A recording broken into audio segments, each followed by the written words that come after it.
make an announcement that if there is an open seat to move in, to allow everybody a spot. Sure. Because there are still like speckles here and there for people to sit. Yep, I think we're fine.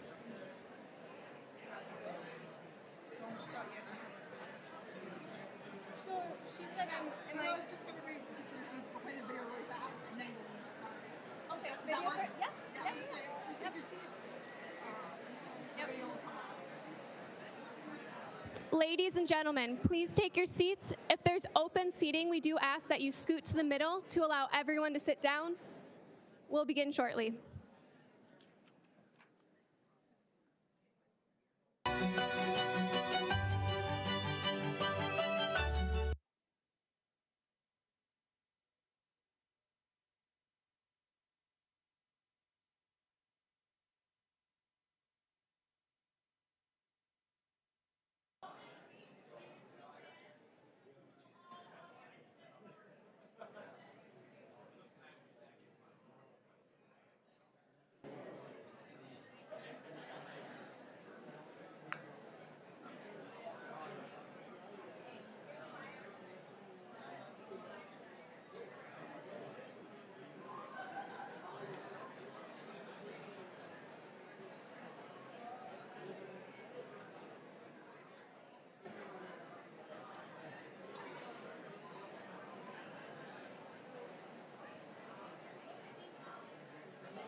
Good morning.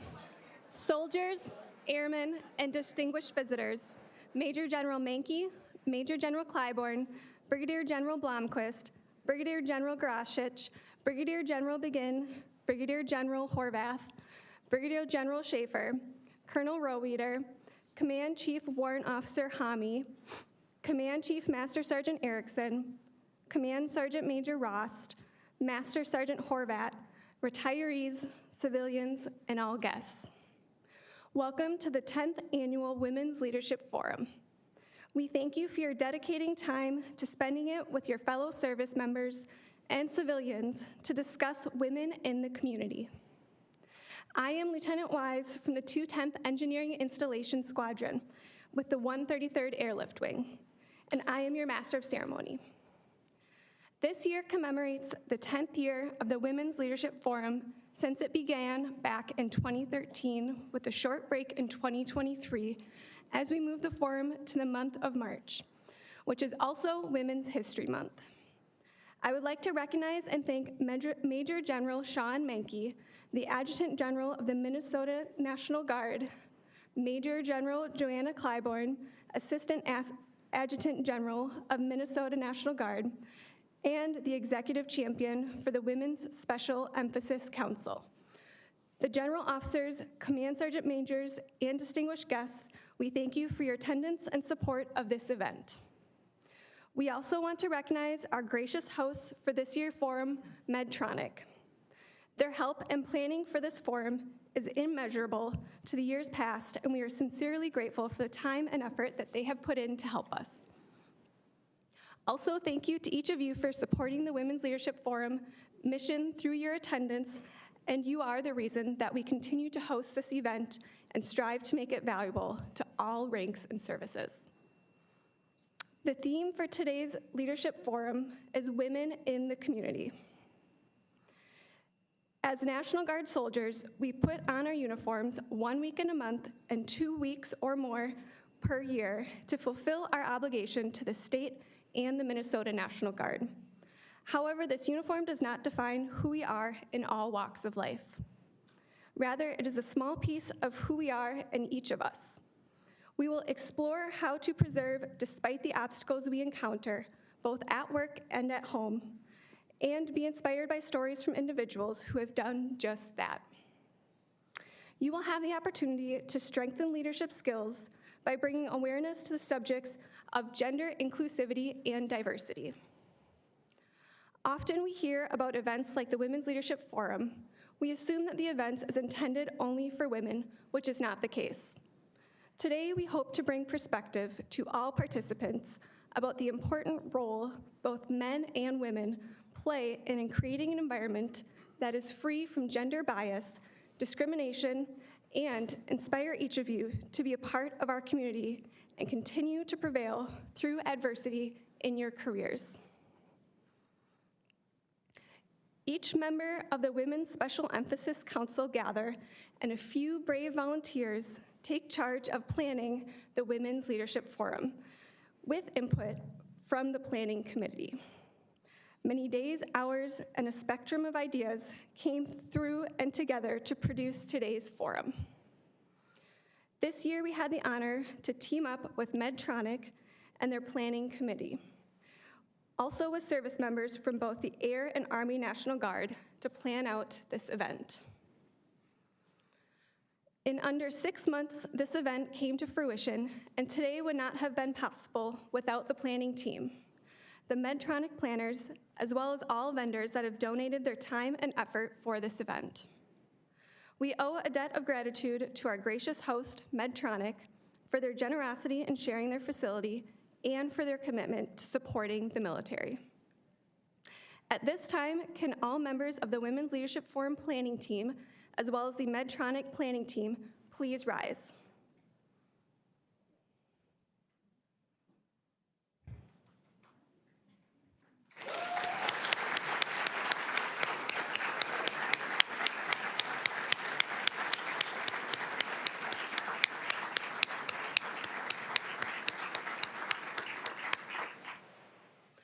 I would now like to orient you to the Medtronic facility. We are, of course, currently located in the Mali Auditorium, so if you're receiving this brief, you've made it. You're at the Women's Leadership Forum, and you're at the right place. Breakout sessions will be located here, as well as the cafeteria, on the first floor and on the 8th floor.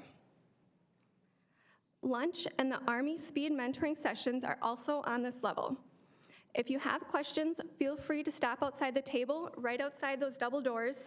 This is where speed mentorship, as well as the tech sign-up, will take place.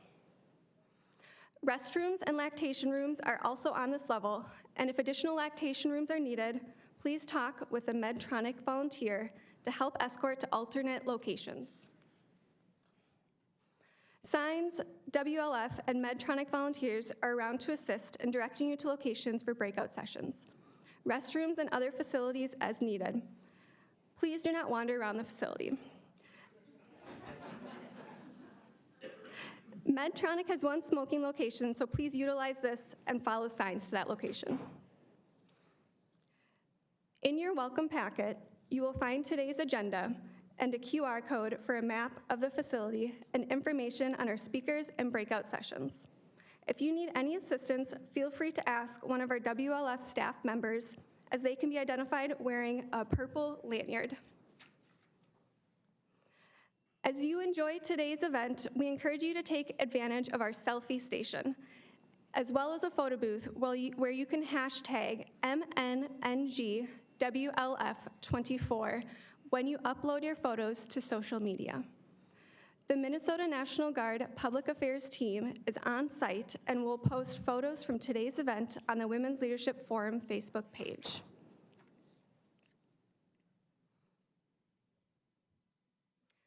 The Adjutant General of the Minnesota National Guard, General MNNG, has served as the Adjutant General of the Minnesota National Guard since August of 2020. General MNNG is a distinguished military graduate from the Army ROTC program at the University of North Dakota. He commissioned as a second lieutenant in the aviation branch in May of 1991. After attending the Aviation Officer Basic Course and flight school, General MNNG was assigned in Galveston, Germany, Northern Iraq, Fort Hood, and Texas while serving as the active duty Army. After leaving the active duty Army as a captain, General MNNG joined the Minnesota National Guard. Prior to his current assignment, General MNNG was the full-time Chief of Staff for the Minnesota National Guard. In addition to numerous staff positions, He has commanded the 147th Assault Helicopter Battalion and the 34th Combat Aviation Brigade while serving in the Minnesota National Guard. General Menke deployed in support of Operation Provide Comfort in northern Iraq, Operation Joint Guardian in Kosovo, and Operation Iraqi Freedom. General Menke most recently served as Assistant Division Commander, Operations for the 34th Red Bull Infantry Division. Ladies and gentlemen, please welcome Major General Sean Menke. Thank you. Nice job. Hey, good morning, everybody. What a great Minnesota morning. You know, it's going to be dang near 60 degrees today. It doesn't happen too often, the second day of March, but we'll take it, right? For all of us snow lovers in here, not the best winter, right? Didn't get to ride my snowmobile, didn't get to go snowshoeing, but, you know, I guess you take what you can get. But, you know, on a serious note, welcome to the 10th Annual Women's Leadership Forum. It's my distinct pleasure to be your Adjutant General. Hats off to the team that put this together. I mean, truly phenomenal job, and I'll mention that a little bit more as we get going. And I want to thank our international partners, Croatian partners, Brigadier General Garzak and Master Sergeant Horvat. Gordana, good to see you again, and I hope you enjoy your time in Minnesota. I know it's brief, but it's always good to have our international partners here. General Garzak and I have met each other multiple times, both here in Minnesota and in Croatia, and extremely honored and enjoy the friendship and the partnership that her and I share on a personal level, but as well as you know, on a professional level through the state partnership program, which I'm happy to say on February 8th, we celebrated our 28th anniversary of the state partnership program with Croatia. So 28 years of working together in the Partnership for Peace and doing things that we need to do. The Minnesota National Guard and Croatian Armed Forces have done multiple things. And I think the culmination was combat deployments to Afghanistan as part of the operational mentoring and liaison teams that happened over the years, as well as multiple training exercises in Croatia, as well as Minnesota. And for the soldiers and airmen in the room today that have had the opportunity to work with our Croatian partners, they are clearly professionals, and we benefit greatly every time that we get to interact with them, either in Croatia or in Europe or here in Minnesota. And we share the commonality of working for shared security throughout the world. You know, one of our priorities is partnership, and without a doubt, this is an example of the state partnership program where it has been very successful, and we certainly appreciate everything that Croatia has done to make this successful, as well as our partnership with UCOM to make the state partnership program successful. It's been a tremendous experience, and I know we will continue to move that program forward. And this experience today in the Women's Leadership Forum is just another example of that, where we have two of our Croatian partners here today. And Gordana is going to talk to us today, and I know she's really looking forward to it. So, but I'm sure it'll be great.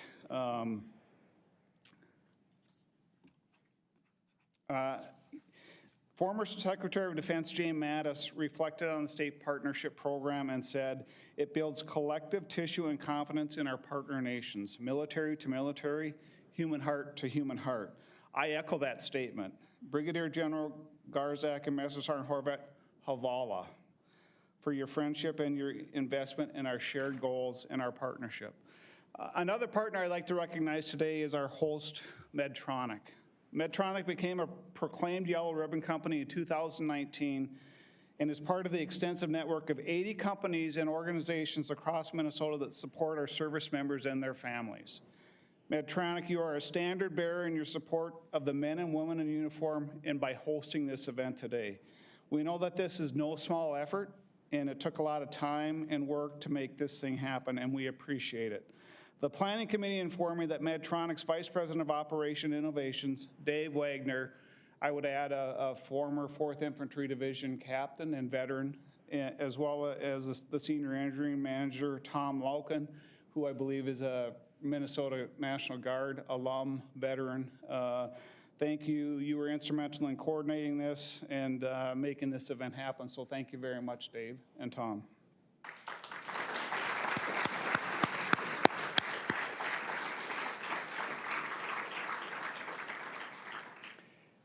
So I was recently given a copy of the 1978 American Legion magazine article by our public affairs team. And this article is titled, "Should Women Be Used in Military Combat?" Yeah, I see the sigh and the rolling of the eyes and whatnot, and I'm with you. I mean, it's a dated article, 1978. You know, I think, I guess I was born by then, but I guess, you know, it was quite a while ago. Anyways, the article provided opposing views, one written by a Wisconsin Senator, William Proxmire, who advocated that women should be used in military combat. And then U.S. Army retired Major General John Singlad held the opposing view. Additionally, the readers could send in their ballot to answer the question, should women serve in combat military roles? Well, I don't have the results of the magazine survey, but from the article, from when this article is written, it took us 35 years to change DOD's stance on women in combat. And I think we got it right. After 35 years, right?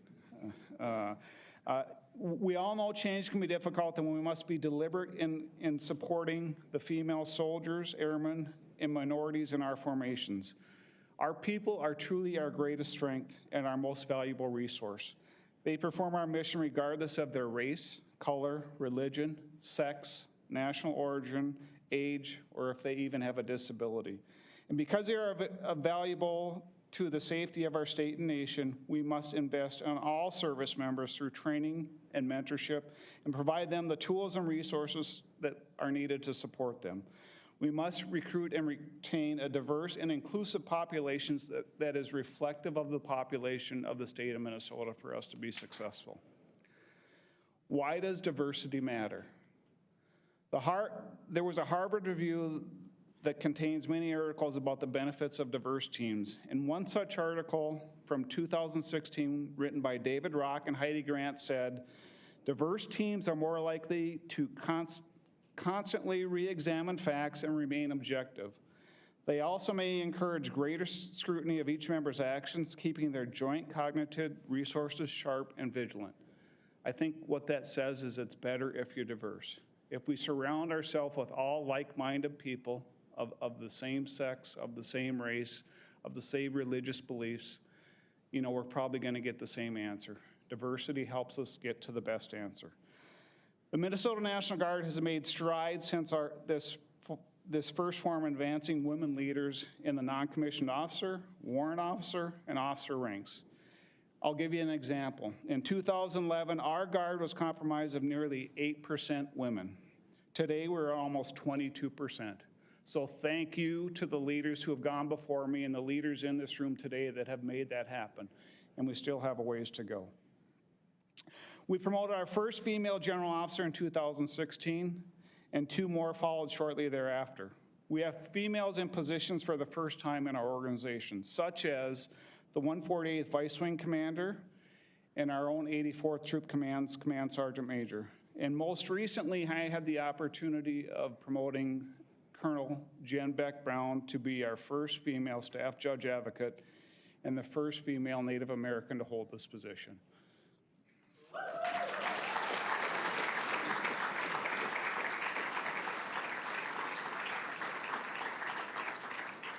There are many more stories, and there's many more females who have advanced throughout this formation, but I will tell you that there's room for significant more growth in this profession for the women and empowering them in leadership positions. Whether you are a non-commissioned officer, warrant officer, officer, leader at a squad or at the brigade level, ask yourself, where can you include females when tough decisions are needed to be made? Our national security will only benefit from creating space for our female and minority Guard members. Again, thank you to our Croatian partners. You are truly valued, and to Medtronic for hosting us today. Thank you to the Women's Leadership Forum Planning Committee. It's a lot of work, right? You'll be glad when today is done. Your volunteerism or being told to do something or voluntold is appreciated. And your commitment to this forum gives the participants a well-planned occasion to network and add to their toolkit. And I would just ask you, probably one of the most beneficial things of today, yeah, you get to listen to me speak, which isn't that beneficial, but we are gonna get the opportunity to listen to our Croatian partners, but you're gonna get the opportunity to interact with one another. And I would challenge you to take time to talk to people that you don't know. Cross the aisle to the Air Guard side, cross the aisle to the Army Guard side. Talk to the people working these booths out there and build your network. Come up and talk to me. I often tell people, if you see me out and about at a store, at Costco, at the airport, come up and say hi to me. I appreciate it. And I want to know your family. If you see me in public, come up and talk to me and tell me hello, and I'll reciprocate. If I see you, I try to do the same. But I don't know as many of you as you probably recognize me. I mean, I'm not saying that to gloat. I'm just saying if you see me out there, don't be afraid to come up to me and introduce me to your spouse or your kids or whatever the case may be, because while you are the service members here today, we can't do this all without our families. And I thoroughly enjoy what I get to do every day. And, I've got a loving wife that supports me every day of the week and allows me to continue to do what I'm doing. So if you have the time, come up and see me. And really, that's probably the most important part of today, and getting to know one another and look for these resources to help us. In the American Legion article that I talked about earlier, the Major General said, "In my experience, women in combat have an adverse impact on the male soldiers in the area. Men tend to be protective of women." Well, I don't necessarily disagree with that, but I would argue that soldiers and airmen are protective of each other, regardless of your race, regardless of your religious affiliation. We all are protective of one another, and I don't think that individual could be any more wrong. We are stronger because of women and the diverse people that we have in our formation. And frankly, in today's world, we need everybody who can meet the standard to serve, and we want to propel women and people into leadership opportunities so that we are reflective of the demographics of the state of Minnesota and all the people that we have living here. So in closing, I would just like to say thank you and Havala. I'm looking forward to today. It'll be a great event.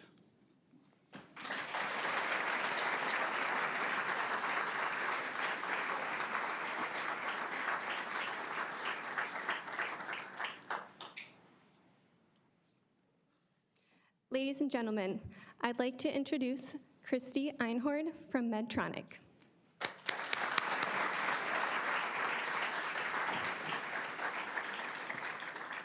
Thank you.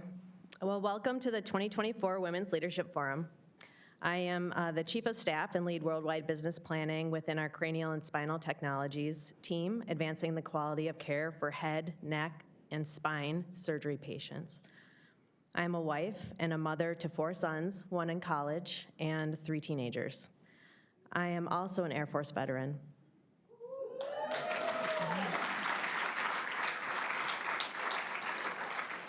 I wanted to thank Tom Loken for his leading and his leadership in this event, and thank Dave Wagner, the chair and executive sponsor of the Medtronic Veterans Employee Resource Group, for sponsoring this event to support the National Guard advocacy at local and national levels to promote sustainability and healthy workplaces for women in the military.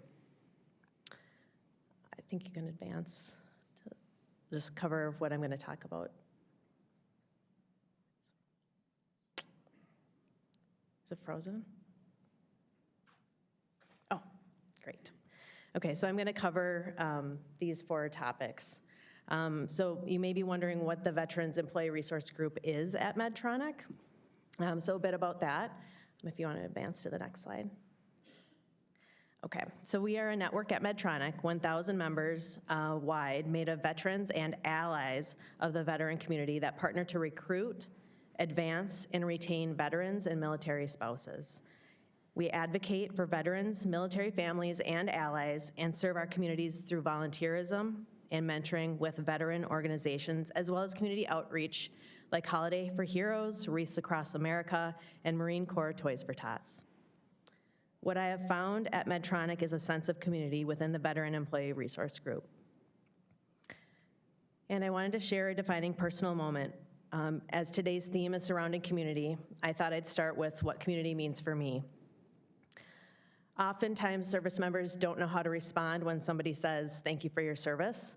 And I often respond with the things you do when you're young, right? It's the things that we do when we're young, though, that shape us and shape more of our life than when we really understand it during the moment. So here's a photo of my high school cross-country running team. This is my senior year. In here, we have, in this photo, there are 5 seniors, 3 juniors, and 1 sophomore, and our coach. The prior year, we had the same makeup, and we got last in the regional meet. At the beginning of the season, our senior year, my senior year, our coach sat us down and he said, "What do you want out of this season?" And he had us each write down on a piece of paper what we wanted out of that season. And I know what I wrote down, but typically in a running individual sport, you might have everybody on the team say, "I want to get a PR," or something like, "I want to run varsity 5 out of the 7 meets that we have coming up." But when the coach gathered up all the pieces of paper, he read them out and he said, "You know what? You all want to go to state." Everybody on the team had said that they wanted to run in the state meet. To qualify for the state meet, you have to get 1st or 2nd in regions. This is the same meet we got last in the year before. And so why, right, it was like, and how many of you can relate to being part of a team where you maybe didn't feel like you had like the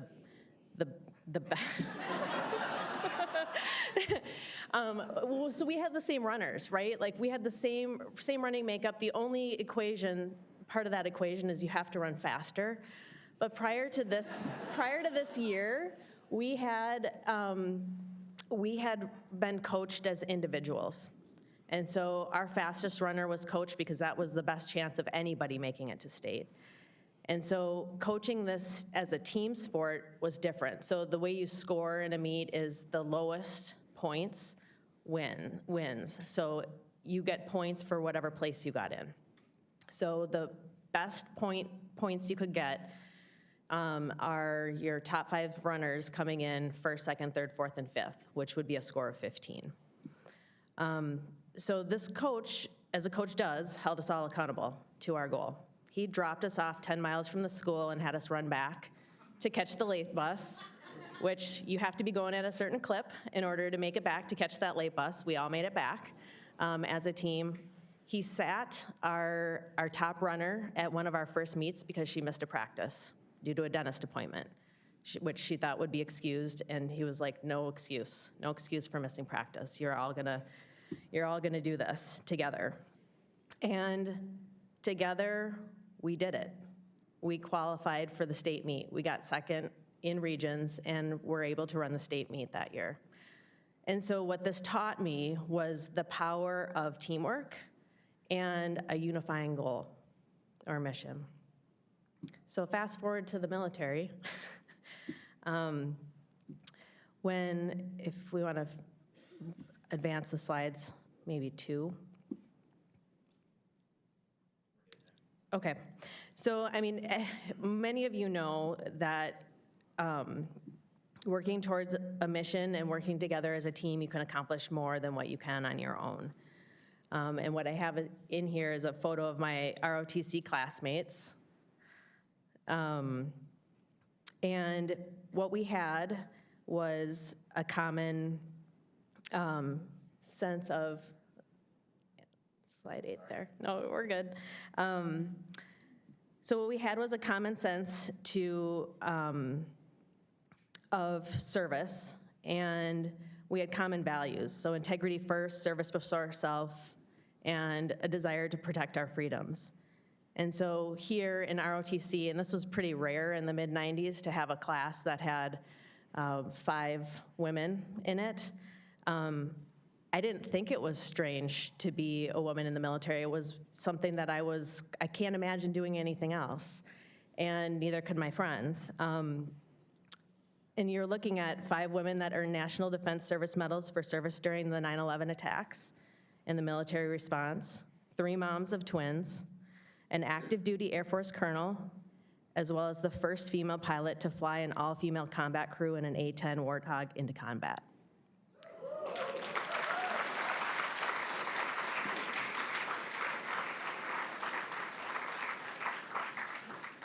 And it was an honor to serve our nation together.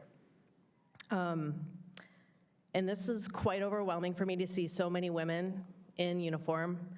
When I reported to my first duty station in Cavalier, North Dakota, which is a CONUS remote, I was the only female military member on the base, enlisted or officer. And so a quarter of a century later, we're still blazing a trail. We've come so far, and each of you continue to blaze a trail for our community. But what I've learned is together we can accomplish more. And now I wanted to just share a bit about Medtronic. At Medtronic, I've been fortunate to continue to lead and work with teams to accomplish more together than any of us could do alone. We are a global team of 95,000 employees. Each and every single team member will be able to recite our company purpose, which is to alleviate pain, restore health, and extend life. And our life-saving technologies treat more than 70 conditions worldwide, transforming the lives of 2 people every second. Together, we're engineering the extraordinary, and I'm excited for you to see a sampling of our life-saving technologies while you're at our Mounds View campus today. Welcome to the Medtronic community.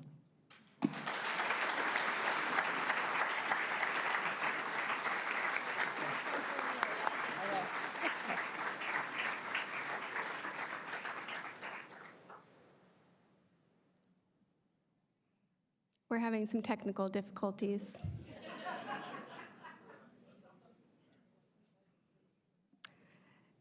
Thank you, Christy. We appreciate Medtronic's support. At this time, we would like to invite Major General Mankey up to the stage. We also ask that Dave Wagner and Tom Loken please come to the stage.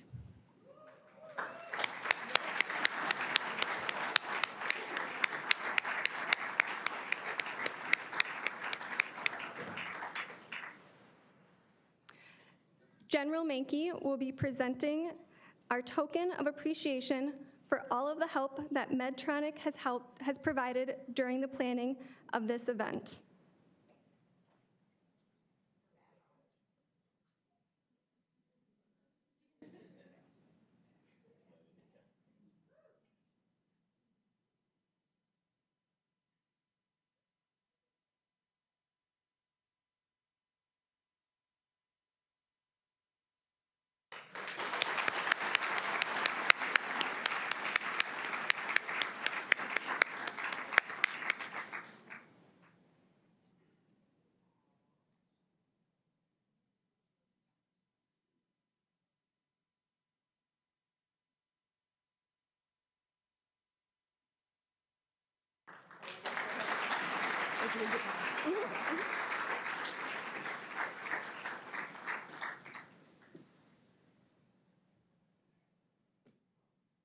At this time, we will now proceed outside for a group photo in front of the Medtronic building.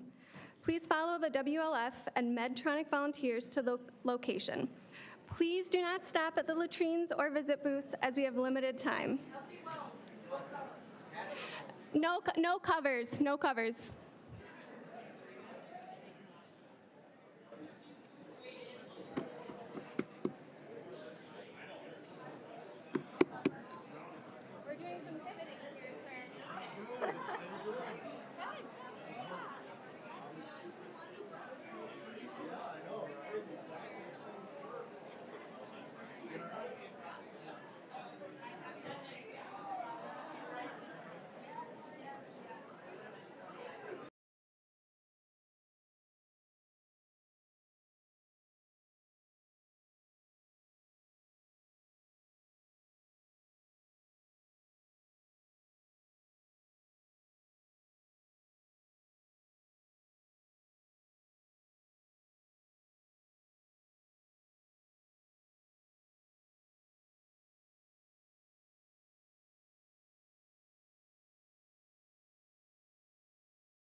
volunteer hours look really good on your NCOERs. It helps a lot with your promotions, and it's just a great feeling when you give back to your communities.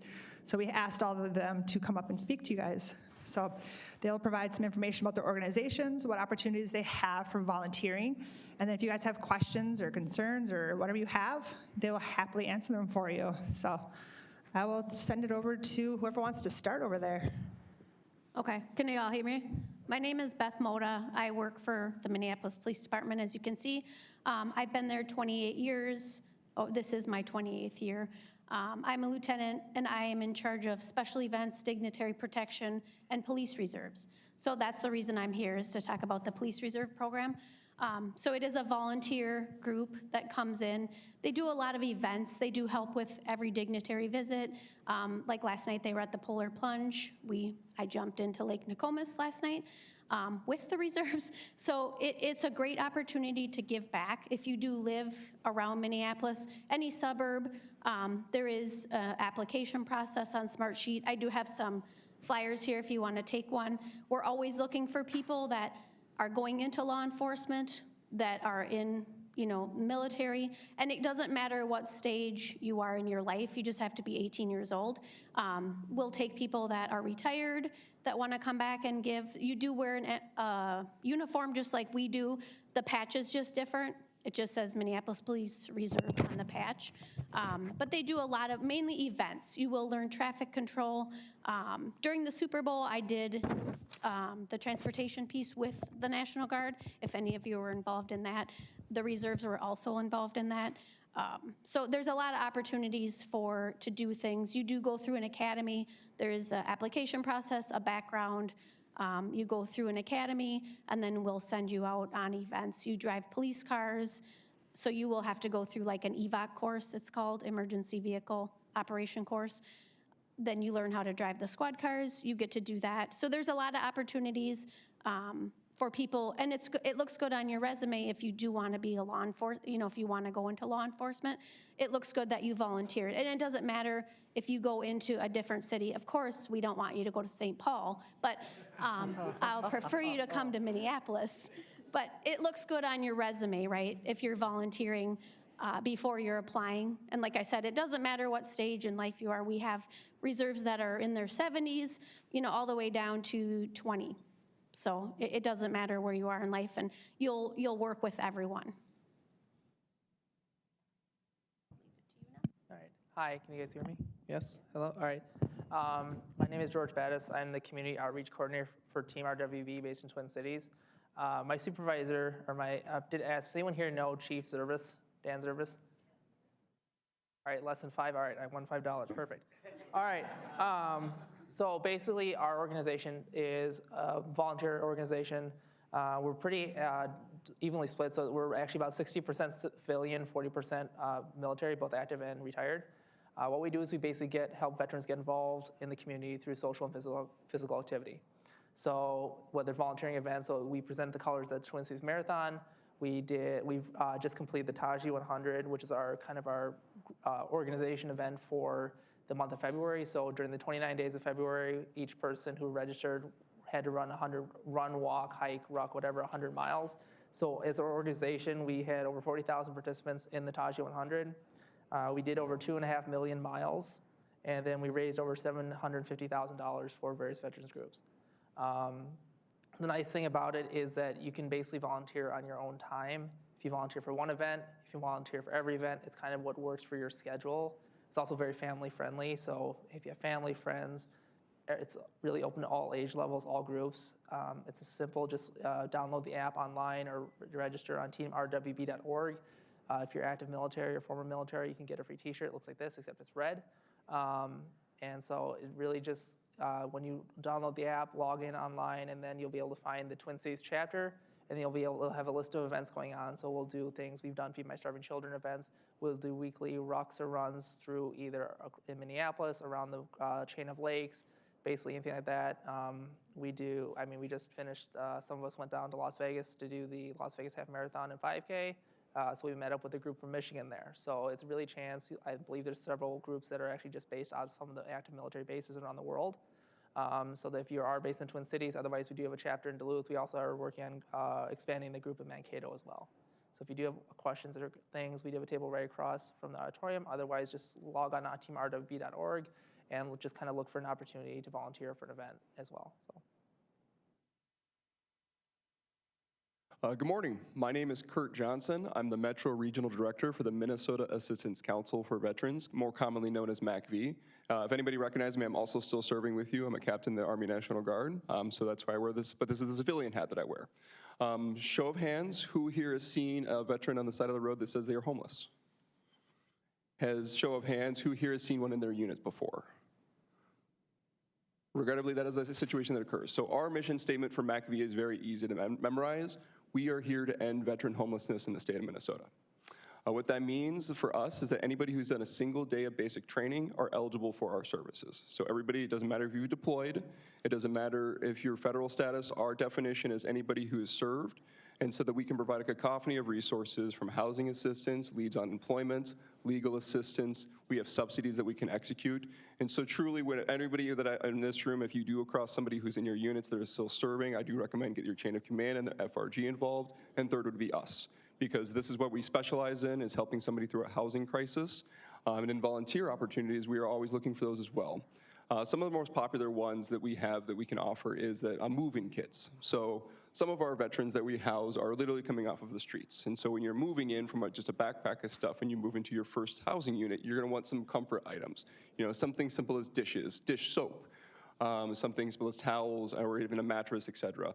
Those are items that some of our volunteer groups put together, these move-in kits, to making sure that when you're moving into your house after going through a traumatic experience, it feels like comfortable and starts feeling like home, and we can begin that stabilization process for them.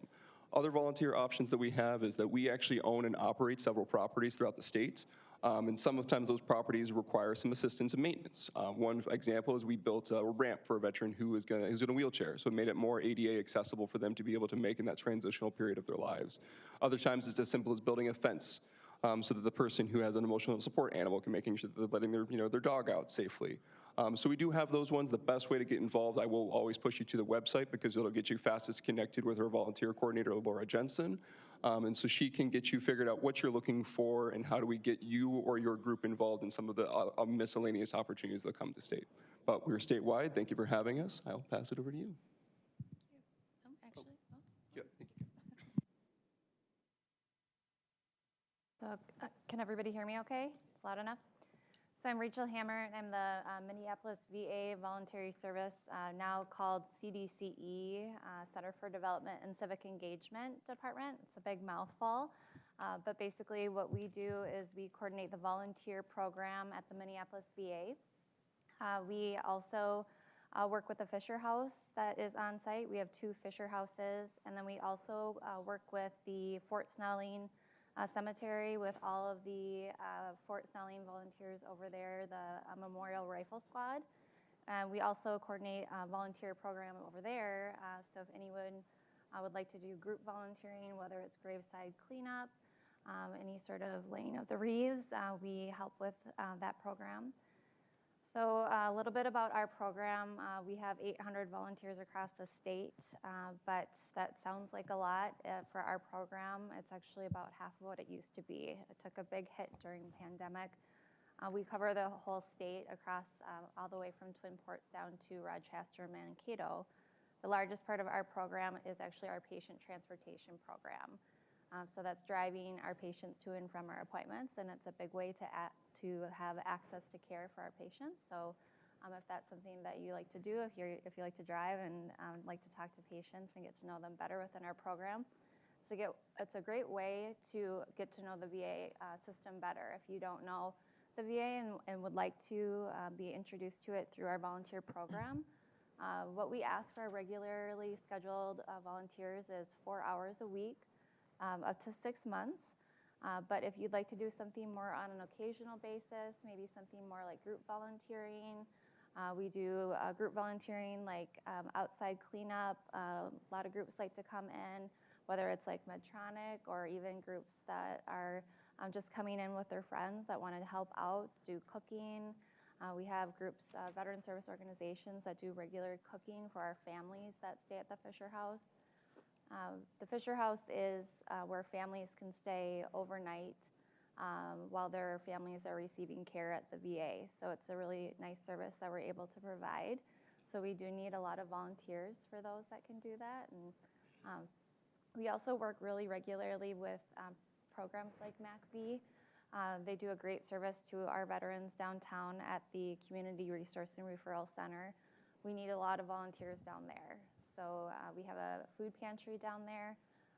We do a lot with building kits, mindfulness kits, hygiene kits, helping organize the food pantry. We're actually providing more meals at this time. So that's another area that if people are interested, they could volunteer there. So we have a lot of opportunities. The last thing I'll mention is that if you are a computer person, like clerical work, if that's your thing, and then you want to get exposure into our, again, our healthcare system, you're interested in maybe a future in healthcare work, we are looking for some office individuals that would like to come in and help out.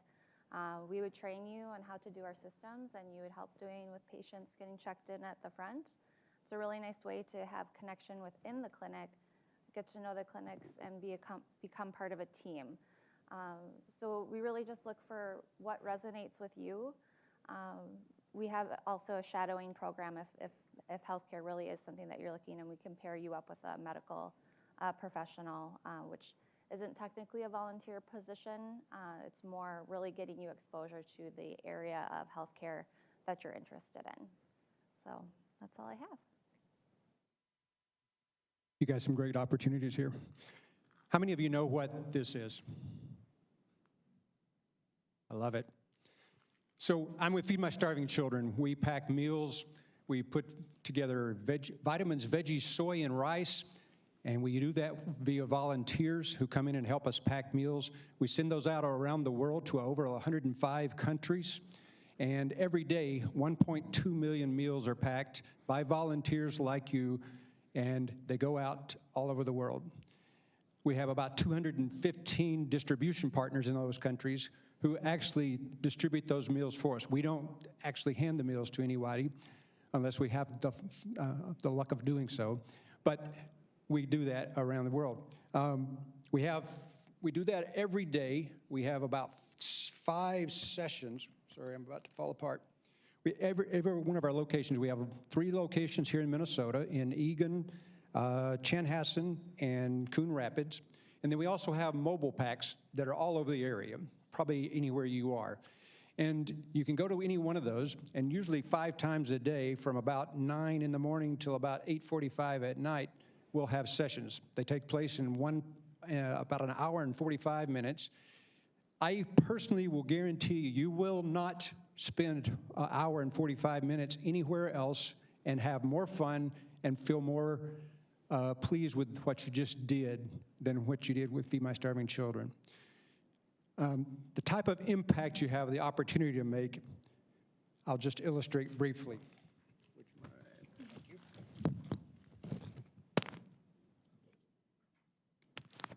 This is Marilyn. Marilyn is a child in Haiti. This is in 2010. In Haiti in 2010, there were a lot of earthquakes, and that happens too frequently. This is her at 3 years old. She was brought into a clinic from an orphanage, and at the time, she was breathing about every 30 seconds. She was that near to death. They brought her in. She was also suffering from tuberculosis at the time, and they were able to start feeding her. The difference that food in her life meant was illustrated this way. 2 years later, this is Marilyn. She's thriving. She's able to pay attention. She's able to learn. We provide opportunities for children to have nutrition so that they can have the basics in life. And that's the fundamental part of what we do. We would love to have you join us, especially folks like you. You'll appreciate that when we send meals around the world, even the military, I would guess, has a trouble with getting this happening. 99.6% of our meals get to the area that we intend for them to go.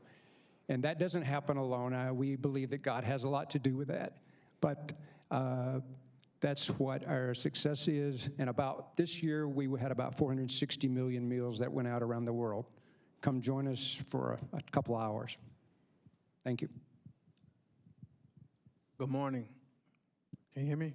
Good morning. I'm Sergeant Antoine Denson. I'm a sergeant of the recruiting team in St. Paul. As our little brother slash sister said down there, we're similar with our reserve program. Our reserve program acts as a support for our St. Paul police officers.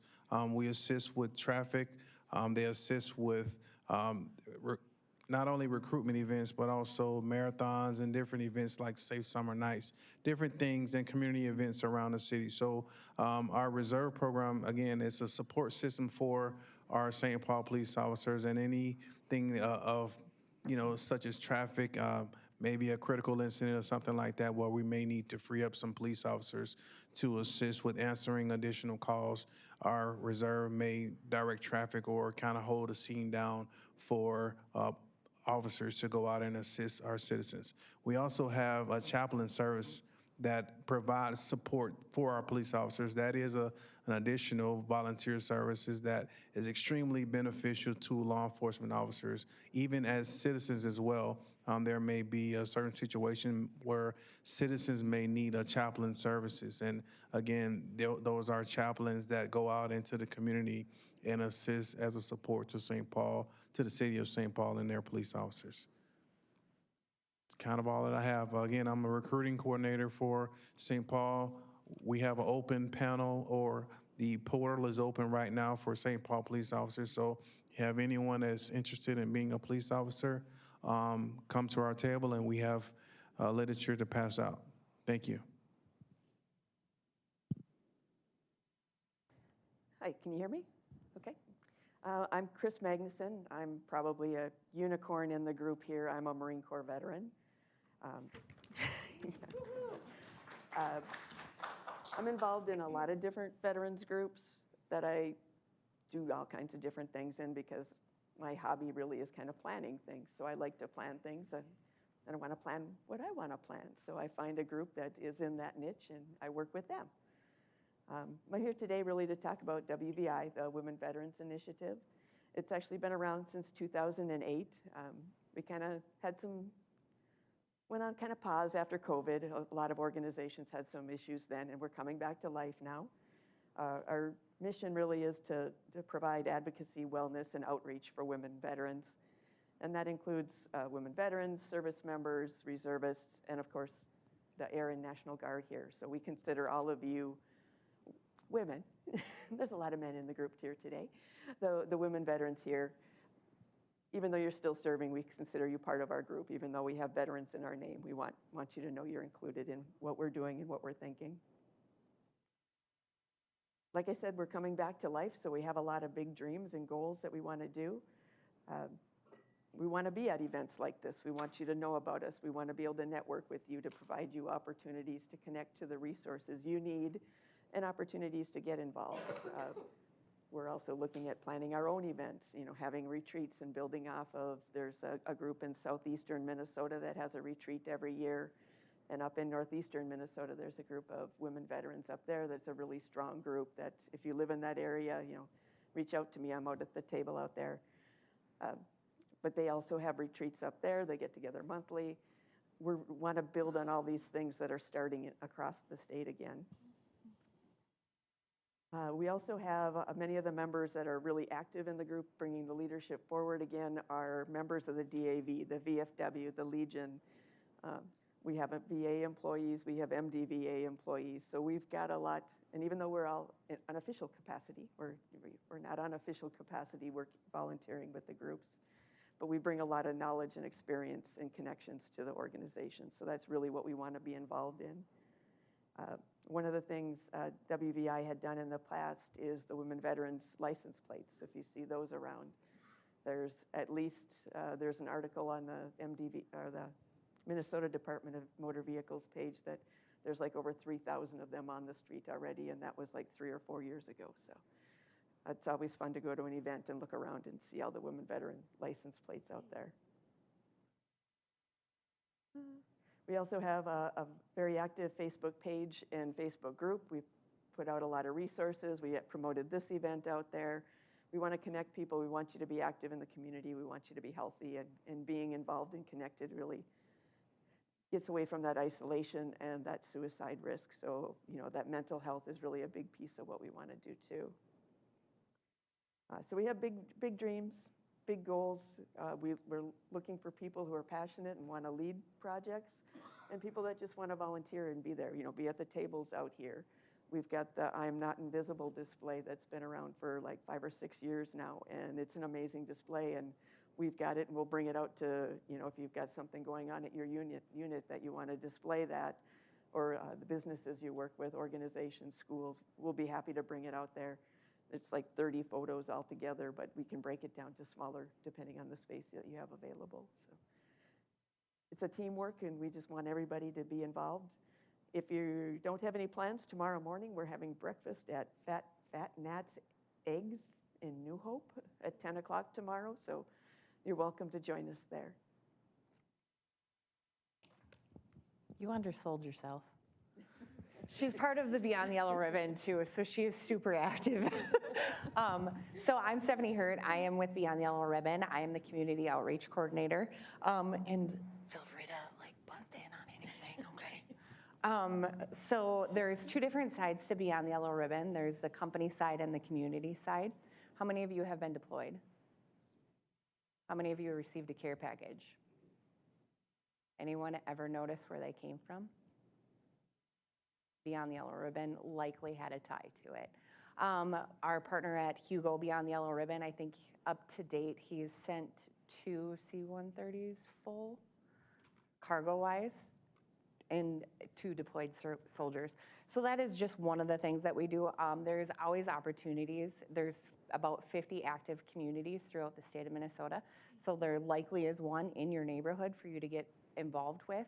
Sometimes what that might be is maybe there's a Vietnam veteran that put in a Walmart order, but they just can't get it to their house. Maybe you're already going to Walmart, you're gonna pick up, oh yeah, I can do that on Tuesday. I'll put in my order, I'll pick up my Walmart order, and I'll drop that off too. Not a big deal. And there's always volunteer opportunities like that. And for instance, how many of you know someone that's deployed right now? Right? Fair. Anyone connect with that family and say, hey, do you have someone covering your lawn care? Or if it snowed ever in Minnesota this year, that might be another opportunity. Those are those volunteer opportunities that Beyond the Yellow Ribbon kind of comes forth with and helps out. Additionally, they do a lot of events, so I encourage you, if you have a phone right now, just type in Beyond the Yellow Ribbon in Facebook and follow us. We do post all of our community-wide events that are happening there, and some of them are gonna be like, oh, one of those events. But let me tell you that some of the coolest events, they do partnerships with breweries, and a portion of the profit goes back into the Beyond the Yellow Ribbon. So if you're gonna get together and be social with your friends, that is a great way to give back to a community and connect. They're also full of a lot of like-minded individuals, wouldn't you say? So there's a lot of really great opportunities as far as events, and it might offer an opportunity for you to volunteer with the event, but then maybe that's not of interest or you don't have the available time, but that still means that you can come and support it too. There's also a lot of the networks, they get to work on a community base, so they kind of do what feels right culturally in their area, which Chris Magnuson is up in Hibbing Chisholm. So what works up there does not necessarily work down in the metro. So they did, you guys do the off-roading ones too, right? We're planning a 4-wheeling ride this fall. Who doesn't like side-by-sides, right? I'm telling you, there's an event for everyone. You might have to travel a little bit, but there is that. There's a lot of the individual networks that put together scholarships for graduating seniors. They have a tie to the military, so it's always a really great things. And one of the other things that I find really interesting that some of our networks do is they send birthday gifts to Gold Star mothers. So that's a really cool thing to get involved with and help out with. And then there's also the company side, which is the Beyond the Yellow Ribbons. We work with companies to come up with policies and procedures to actually work or to employ our service members, veterans, and their spouses. So that might be working with them to make sure that there's gap coverage pay, so that way if you are deployed and you made more money in your civilian role, that you're not gonna go through a loss of income. They're gonna cover that. It might be with extended AT periods, right? You're gonna run out of leave, so you're dipping into your vacation. And we want you to still be able to have vacations with your families, right? So we advocate for you to these companies to be like, hey, is there an option to come up with military leave for our currently serving? And that's something that we work with really heavily on the company side, and we have about 80 different companies within the Beyond the Yellow Ribbon program. And I want you to know that if you see that there's a Beyond the Yellow Ribbon company, they genuinely want you. They want you to work there. And they are looking to employ you. And they're a great company to work for. They've all been vetted, and they will support your military career. So, did I miss anything? No, I think you got it. All right, next. I don't have a microphone. Oh, hey, you know what? I would just ask to, oh, that's not on. Oh, it is? Can you hear me? No, it's not on. Push the push it up. Now can you hear me? Okay.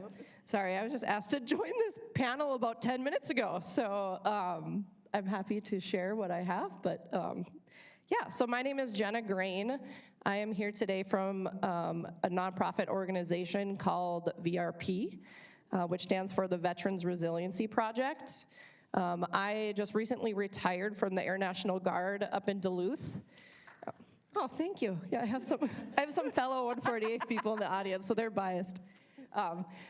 Yeah, so I served 21 years up there and retired in November, and then I started working for the Veterans Resiliency Project, which was a super fun transition to go from serving in the military to serving in a different way.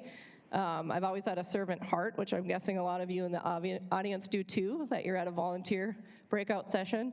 So a little bit about VRP. So we provide free mental health therapy for service members, veterans, and also spouses.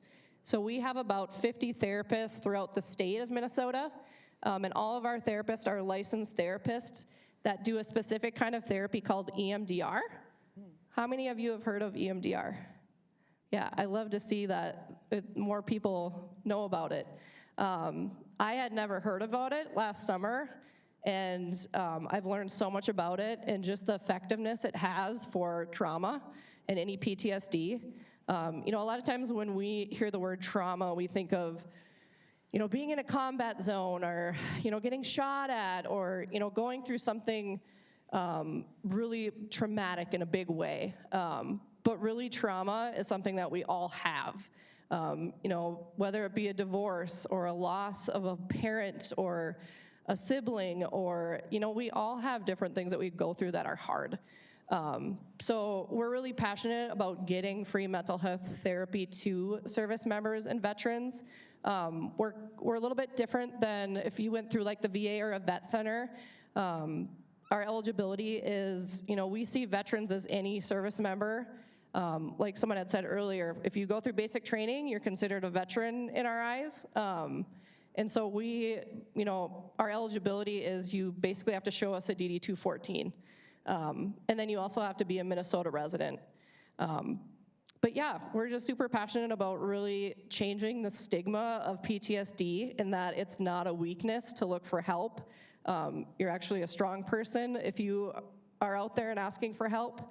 And then EMDR is just, if you've never heard of it, look it up when you get home.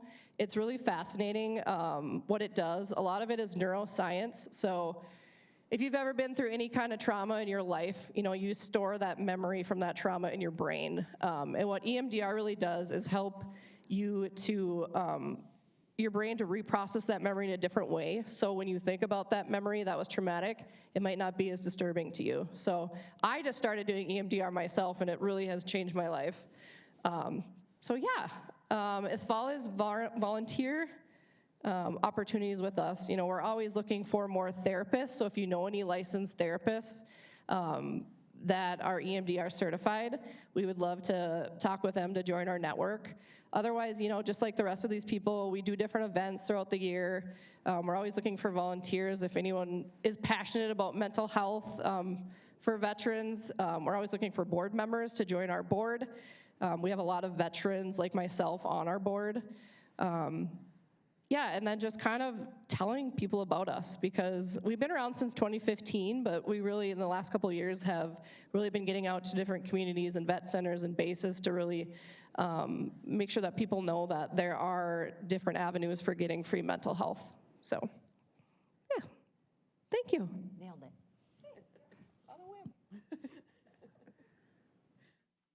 Hi, good morning. Oh, yeah, sorry. Nope, I shut it off. All right, good morning. My name is Master Sergeant Sam Miller from the 133rd Airlift Wing here. We've got 2 more volunteer opportunities that we don't have any representation for, so I've got some flyers here. So after I am done, you can come up, take a picture of them, read them more in detail if you would like. In Minnesota here, we have Special Olympics Minnesota, which is an organization. They help organize different events throughout the year.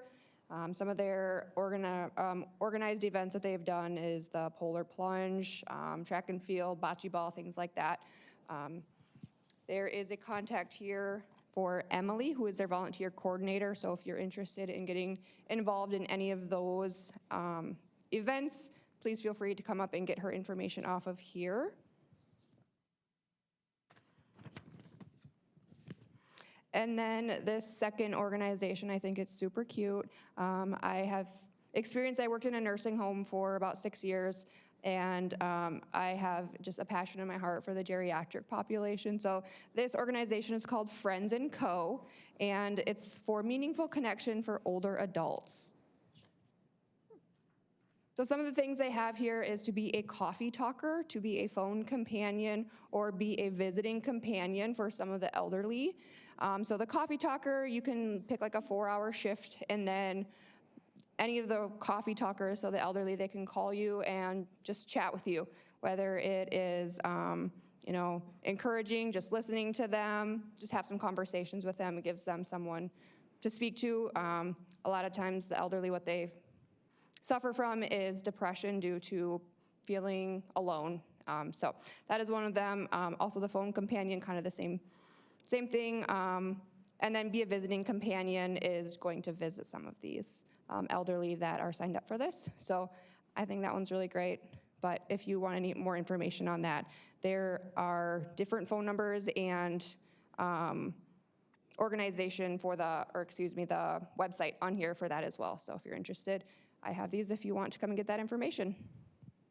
Does anybody have any questions for any of our panelists up here?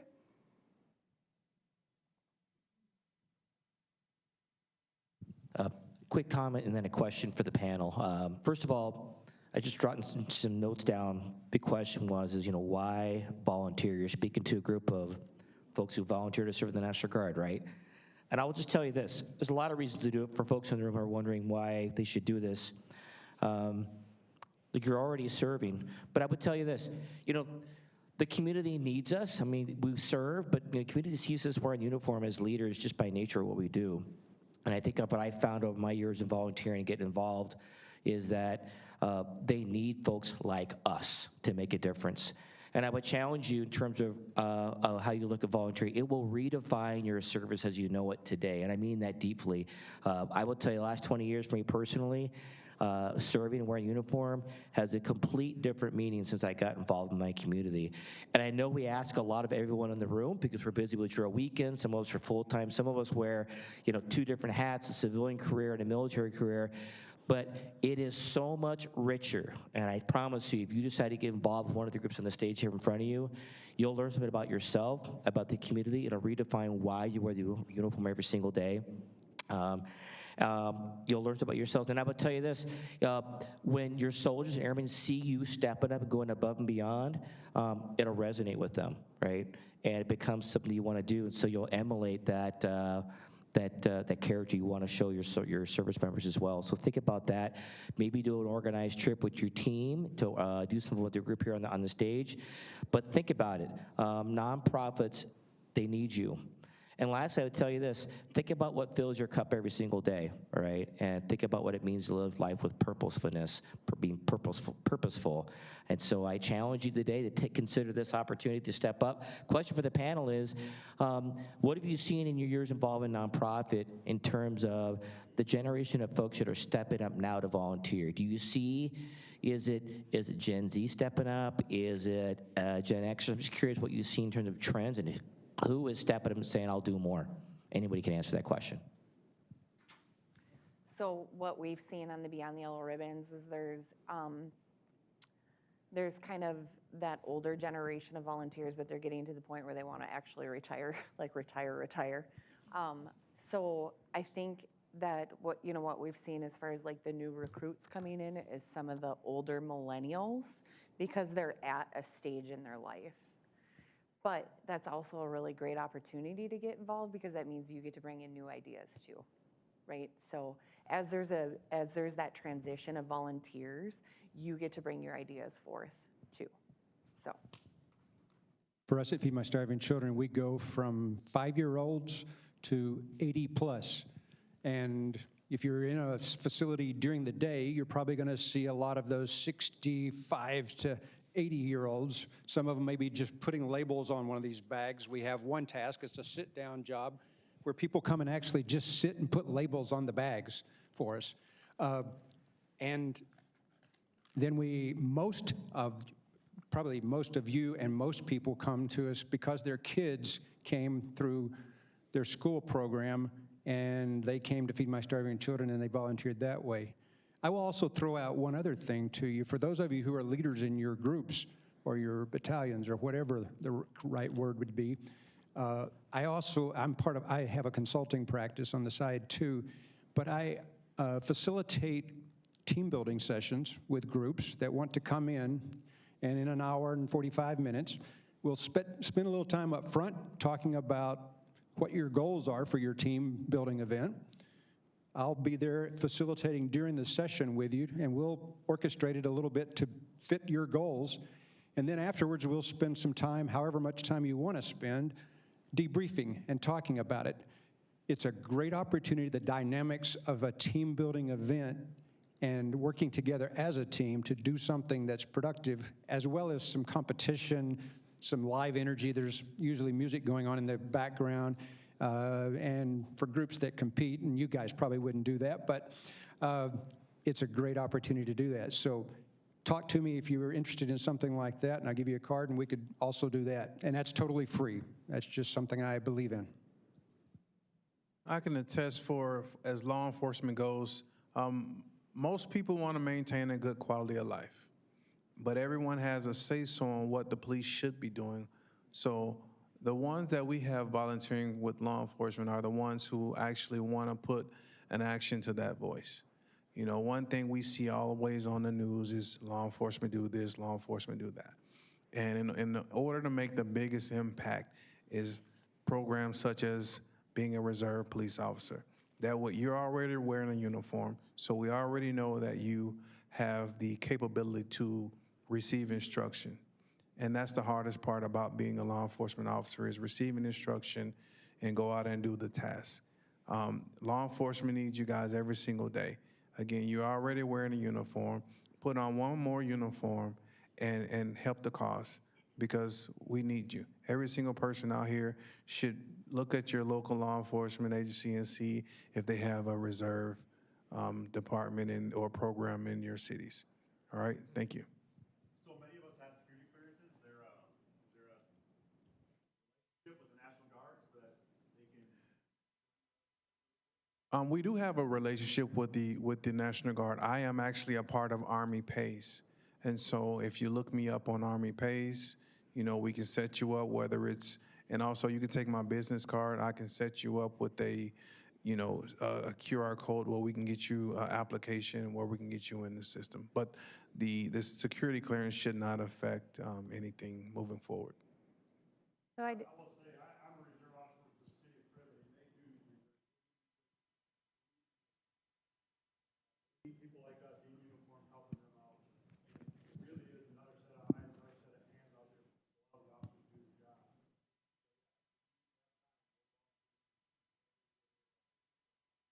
So I can cover the Minneapolis side of it. We do have a application process, which is on this little flyer I have here, and there is a background. So you will go through a background with MPD as well. So we do, because you have access to our squad cars, our buildings, everything, and I have no doubt that all of you would pass that with no problems. So that is the two things that you do. There's an application and then an interview with some of the current reserves, and then the background. And then you'll go through like an academy, and the academy's more geared towards, and it might be things that you already have, like the TC3, do you know what that is? It's combat casualty care. You'll go through that with tourniquet use and CPR. You'll go through EVOC, which is emergency vehicle driving. So you'll take the squads and you'll go drive in Dakota County at the course. Just practice how to drive those. You'll go through defensive tactics. You will get maced. Not like we do, it's just a like rub under your eye, but just so you know if it were to happen, right, when you're out there, because a lot of people can't tell the difference, right? Because you wear this blue uniform, and the patch is just different. You don't have a gun, you're unarmed, but you do carry mace and other things that you'll need. But people don't know the difference, right? So they're gonna address you like you are the police, just like they address us. So we do teach you defensive tactics, you know, handcuffing, those kinds of things, just in case you do get confronted, and you will have, just like any civilian, you would have the right to make a citizen's arrest in that situation. And then the police would come and assist you. You always have a radio, so you'll have a police radio, and you always have communication with the police that are close by. Generally, we do not send the reserves out on many things without police close by them. And the reason Special Olympics isn't here today, I'm just gonna say this, I did the plunge last night, it was cold, my first time. Special Olympics is a great organization, so that's where they are today. They have their main plunge in Minneapolis today, that's why they're not here. But the reserves are over there, the Minneapolis Police Reserves are over there helping with that event. So they do a lot of other they're volunteering for the police reserves, but also volunteering for the Special Olympics. So we do a lot of those church festivals, things of that nature that are smaller, but then the reserves can help out, and it's the cost associated. They do make a donation, right, to the 501c3 for the reserves, but it's the amount is much less than it would be to hire off-duty police. So we are very low on reserves. I'm sure Fridley's the same way, St. Paul's the same way. After the pandemic and, you know, George Floyd, which thanks to us, right? A lot of things have happened since then. There's a lot of information behind that, but won't go into that. But we need reserves because a lot of people have stepped away, you know, and we just can't get people to come back in, unfortunately. And we've tried, you know, everything. But if you are interested in law enforcement, that's a great step in the door to get some backgrounded, get some training already. You know, you'll be ahead when it comes to, and like I said, I don't care what agency you're interested in going to. If they don't have a reserve program, I would say if you volunteer with, you know, St. Paul, Minneapolis, wherever it is, it's a great, you know, for you if you're gonna go into that law enforcement career. Yeah. For pools of stuff, one thing I think is fascinating is that more and more employers are offering volunteer time actually as part of employment for specific part-time PTO. So actually that's where we probably get a biggest portion of some of our special projects go, is that there are coworkers who decided they wanted to utilize their programs for volunteering to go out, spend a day, don't go to work, go do something that they think was meaningful. So if you are employed for an employer that does that, that's something I do encourage you to just talk with your coworkers, say, hey, this is something I thought was cool that I heard about while you're here today. And the second one, I totally agree with the comments that, you know, there's nothing better than fighting for a cause that's greater than yourself. But if that doesn't work for you, it's a great NCOER bullet point. So feel free to your selfishness on that Friday. Great. We are at time, so thank you so much to all of our panelists for being here. If you have any more questions for any of our panelists, please feel free to come and speak with them. But as of right now, we are done for today. Thank you so much.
So you just go.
Service members, I am going to get this session started.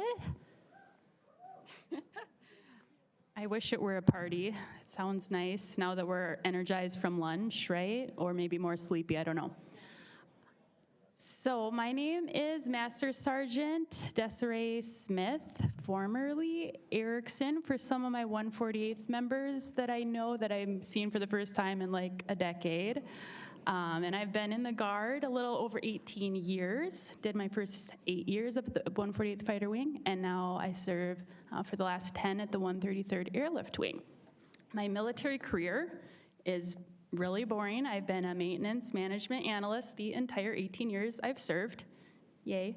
And I basically look at a lot of Excel sheets for that job. My passion, however, as with many of us civilian service members, my passion lies outside of my military career, and that's in health and nutrition and fitness specifically. So I've been a registered dietitian and provided nutrition education and counseling to St. Paul high schoolers for the last 9 years, up until about 1 month ago when I had the amazing opportunity to join the H2F team.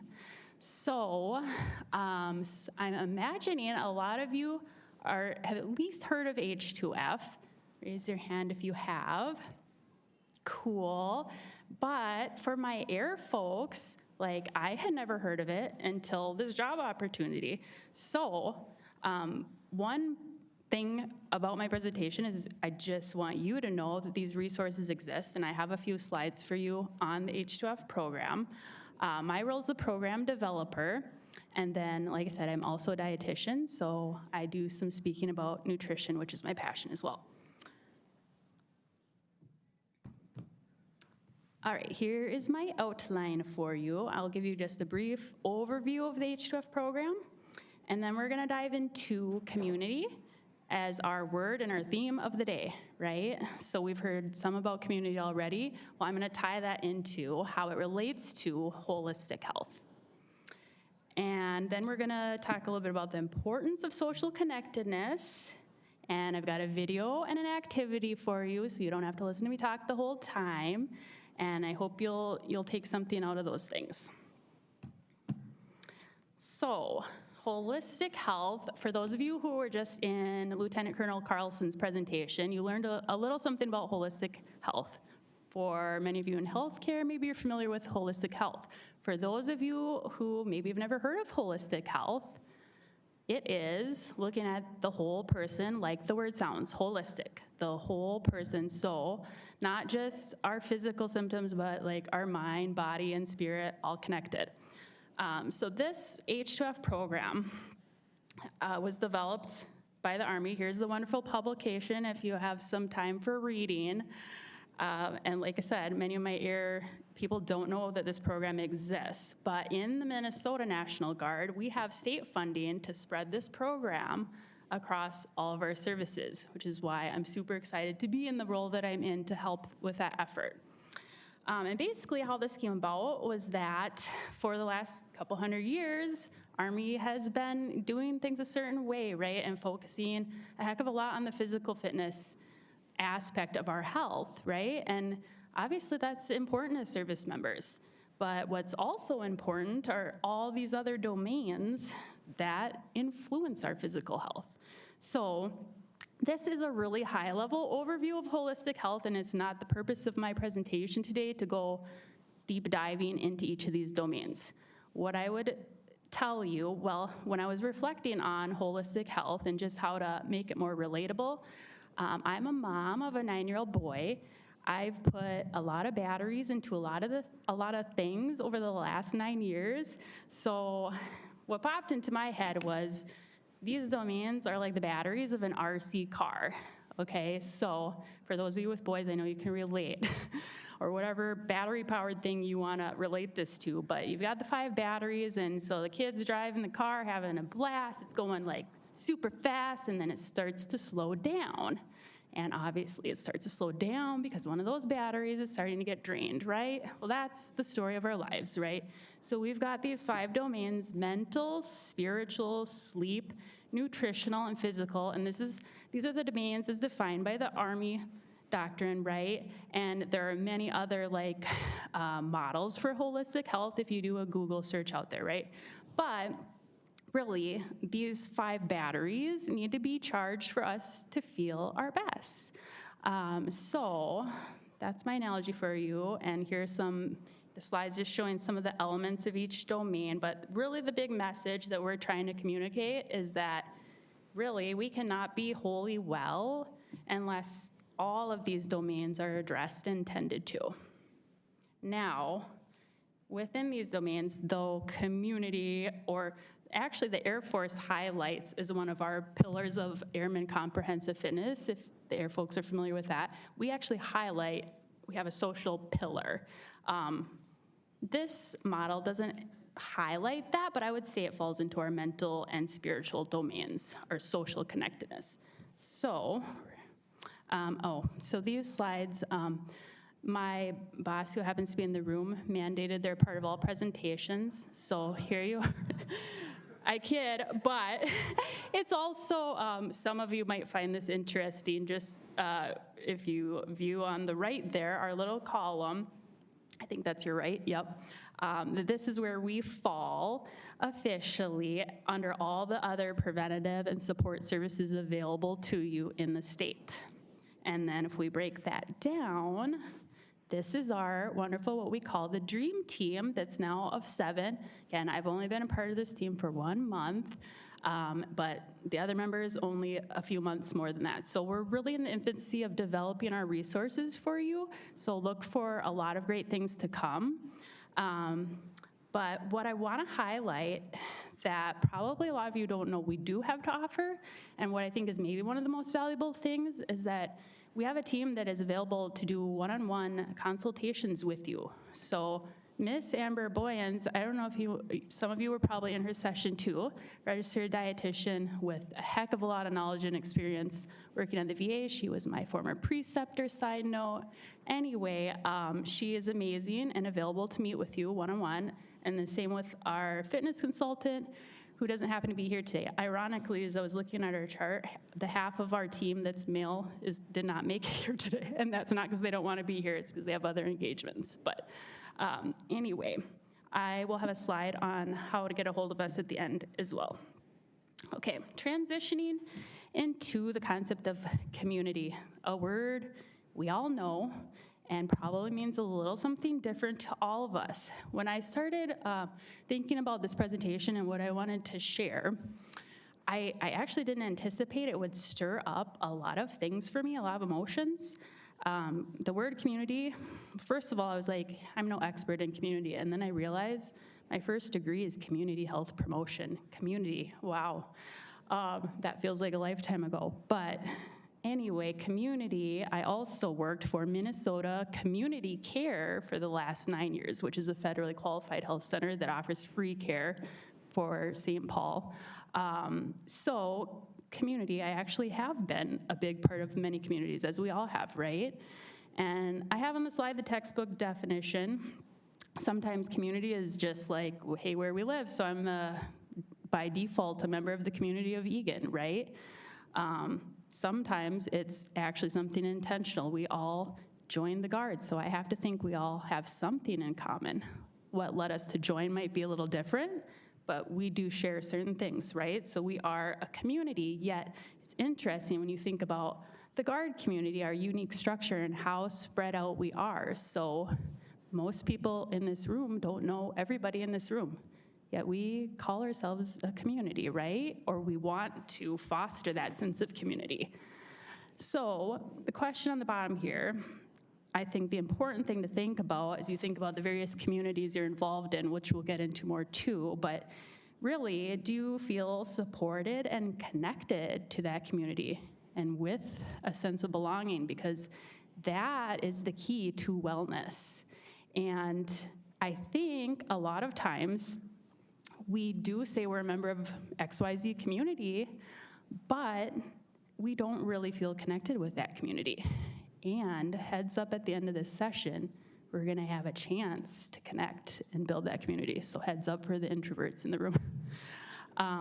But I'm going to get into what the research shows about social connectedness. So as a person who has a master's of science, it's very important to me not just to share my experience with you, but to show like what is happening in the United States with social connectedness and isolation. And you can see in this nice little infographic here, when people think about health, a lot of people think of like the exercise, think of nutrition, right? Think of sleep, right?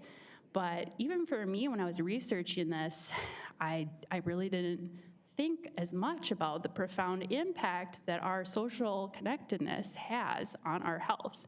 So I've circled here where community falls into this, and you can see that it falls in that top 40%. So actually a really significant influence on our health. So what exactly do I mean when I say social connectedness?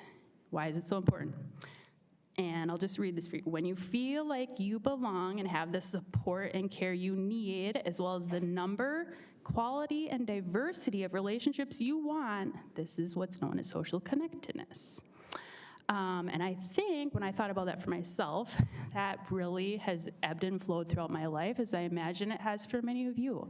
When I was in college, friends were like convenient. They were easy to make. Then I became a parent. And then, wow, I found myself feeling not as connected for a good while. And I can tell the difference that had on my health. Most recently, I deployed to Africa with the 133rd for a whole 3 months. I know Air Guard has it easy. But even in that 3 months, being more connected just to other humans, particularly other females for me. Actually, no, there were many males that I was connected with too that were really, helped me through the hard times of the deployment. I know a lot of you can relate to that, and that is part of the beauty of our community, right? But in the Guard, we don't always have those opportunities. When I came back from the deployment, as many service members have felt, like in December, like it was horrible. It was horrible, and this is part of the reason why. So we have to be really creative and intentional about connecting. So people with meaningful social connections have less stress, better sleep. If you attended Lieutenant Colonel Carlson's presentation, we heard a lot about stress, right? And again, like social connections aren't necessarily the first thing you think of when you think about how to modulate your stress, but they're important. And people with social connections have just overall better quality of life. Healthier habits, I would say that probably depends on who your tribe is, right? Because we know who we are is the sum of who we hang out with, right? Basically, it's like monkey see, monkey do. We have a lot of our habits developed from the influence of those around us. So, the absence of community and connectedness, this I had never seen prior to researching for this presentation, but it is a top priority of our current U.S. Surgeon General. And for those of you in healthcare, that might be a familiar person. For those of you not, maybe not. But that's like our leading authority on like what is happening in the United States with our health.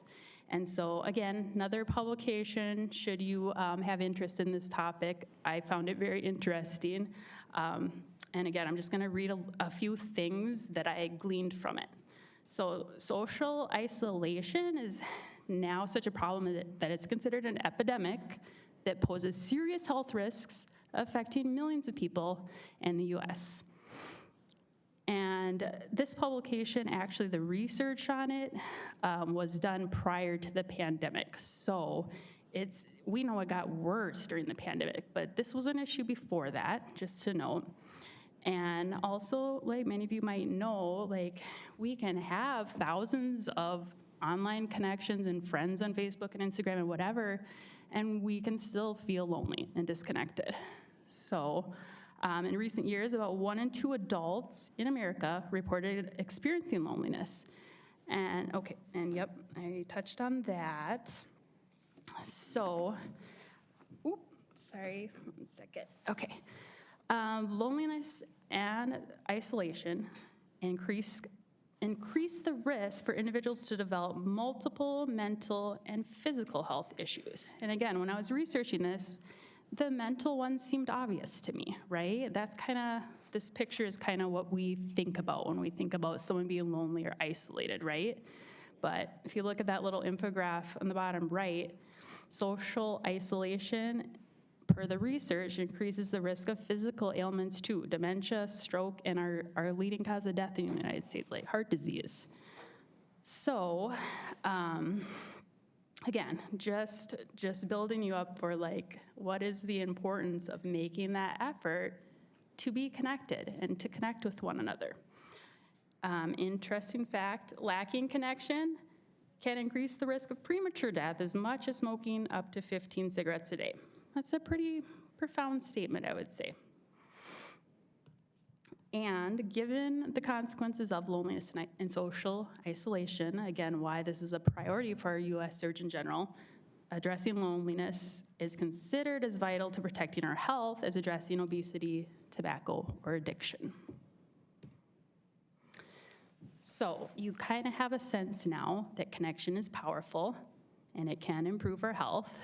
And this is the last text-heavy slide, I think, that I just wanted to read from that US Surgeon General publication. But I thought it was powerful, so I wanted to read it for you. We are called to build a movement to mend the social fabric of our nation. It will take all of us, individuals and families, schools and workplaces, healthcare and public health systems, technology companies, et cetera, and communities working together to destigmatize loneliness and change our culture and policy response to it. I don't think it's always easy for people to say, like, I'm lonely. Like, we can go through our drills, our events, and put on a smile, right? So destigmatizing, being honest and authentic when you are feeling lonely, and getting out of your comfort zone, right? Letting people know, like, I'm struggling with this. So how do we create and strengthen our social connections if they're not strong? Well, this is from the CDC, the Center for Disease Control. Again, I'm a healthcare worker, so I go to them for a lot of information, and these are some tips that may or may not be helpful for you. Investing time in nurturing your relationships. That can feel hard sometimes. We're busy, we're stressed, right? But it's important, right? It's important to invest that time if we want a meaningful relationship. Reduce practices that lead to feelings of disconnection from others, such as excessive social media use. I worked with high schoolers that I mentioned for 9 years. Some of them would come into my office and be staring at their phone, and we had to have signs on our walls that said, no cell phone. Like, that's not why you're here. But it's what, this generation is drawn to, right? And not that there isn't any benefit in some of that, but again, it's not replacing, it's not giving us what we really need, what we're wired to have. You could explore ways to meet new people, like joining a club or taking a class, right? And I've got a slide with some apps just as ideas for you if you want to explore that avenue. Or you don't share, invite someone to an exercise class, invite them over for dinner, right? I'm sure a lot of you do some of these things, but could we be more intentional about doing them more often to increase our social connectedness? I know for me, I definitely could. This next one that says, answer that phone call from a friend. I am guilty of ignoring one of my best friend calls. especially after working in healthcare, talking to people all day. On my drive home, I'm like, I just want to like not do anything but watch the car ahead of me, right? But honestly, after doing this research, I'm going to answer the call more often. Same with my mom, who is experiencing significant loneliness right now and lives all the way in Arkansas. I mean, those calls are important. When you're with someone, hopefully you're listening without the distraction of your phone. You're actively listening. Again, as a dietitian, we are trained to do that. But I tell you, I had a best friend, like my roommate in college, who I would be really struggling with something, she'd be on her phone, and like how that made me feel was not connected, right? And I've heard a lot of people recently, ironically, actually it was one of our sessions where one of the service members was saying, like, how do I get my wife off the phone? Like, he was feeling disconnected from her, right? Obviously, we all need our phones, but, right, we can limit it, especially when we're in the presence of someone we care about. Perform an act of service. Did anyone attend the volunteering session? Couple people? Did you, what did you get out of that, if you wouldn't mind sharing? Were you inspired to do something in your community?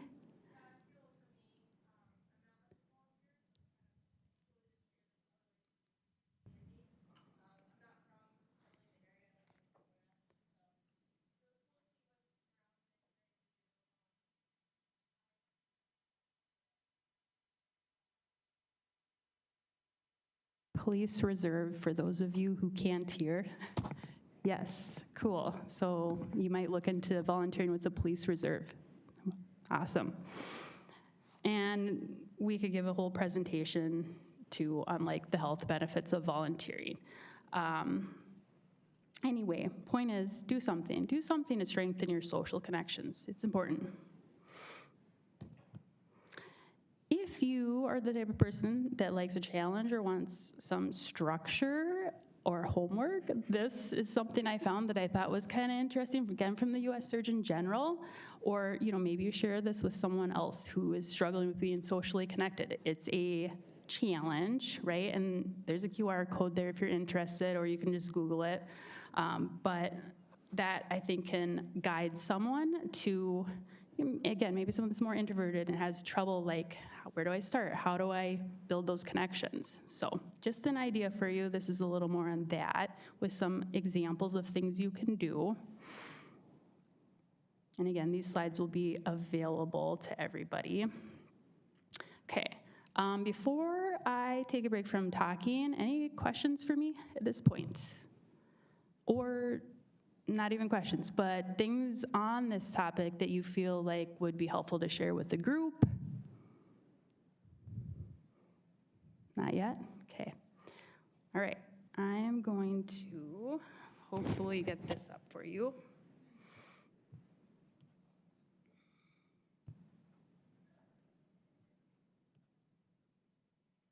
I'm on my personal hotspot, so fingers. He's my miracle child. No, it started over. So how does your miracle child get cancer? Stand by, please. Yeah. I had already done that. Okay. One of the tools that God gave us to heal and recover is community. He has only mentioned this 10,000 times in his word. And I know it borne out in my life. So earlier this year, when I promise you, hanging on by a thread, and that is not a joke at all. I wasn't sleeping, I wasn't eating, I was barely breathing. I begged my mom. I had a couple of events left on my calendar, and then I had a season off. I said, Mom, I need you to cancel your plans and travel with me. I cannot go out in the world by myself. I need you to just be with me, never leave my side. I want you to sleep in my bed. That's how fragile I was. So rattled. I couldn't even imagine walking through an airport by myself. On a particularly awful day, and I don't know how she knew, I'm just gonna say it was God. My ride or die friend, Nicole Nordeman, she sent me a picture and a story. This is the picture, I want you to look at it. She said, I wanna tell you a story about elephants. I'm like, girl, I'm rattled here. Like, what is this? This is a weird beginning. She says, I want to tell you something I've learned. In the wild, when a mama elephant is either giving birth or she is injured, all the other female elephants in the herd back around her in formation. They close ranks so tight so that the delivering or the injured mama in the middle cannot even be seen. And then they start kicking up dirt and stomping and throwing soil to throw attackers off the scent and basically act like a pack of fierce bodyguards. So they surround this mama and potentially incoming baby in protection, sending this very clear signal to predators that if they want to attack their friend while she is vulnerable, they're going to have to get through 40 tons of female aggression. So then, when the baby elephant is delivered or when the injured mama is ready to stand back up, the sister elephants do two things. Number one, if it's a baby, they kick sand and dirt over the baby to protect its fragile skin. And then they all start trumpeting. It's this female celebration of new life and of sisterhood, of something beautiful being born in a harsh, wild world despite predators and attackers and enemies and odds, right? So Nicole sent all this to me, this picture, this story, and she said something to me. She said, Jen, we have you. You're not alone. You're never alone. It's exactly what we do, girls. When our sisters are vulnerable, when they are giving birth to new life or new ideas or new ministries or new spaces, or when they are under attack, when they're hurt, when they need people to surround them so that they can create or deliver or heal or recover, y'all, we get in formation. We close ranks and we literally have each other's backs. And then when delivery comes, right?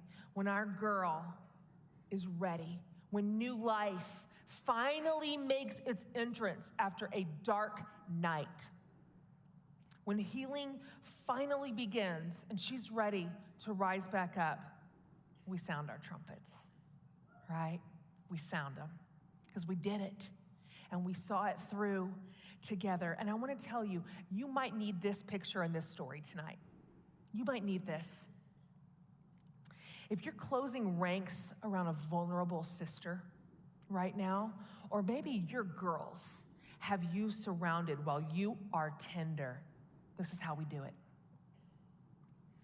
We take turns in the middle. We take turns in formation. We take turns being weak. We take turns being strong. I want to tell you that my friends got into hardcore formation around me this year. A lot of them are in this room.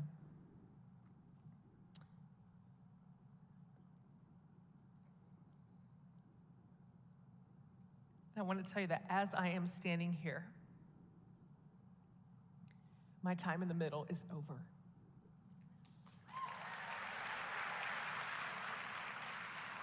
It is. It is.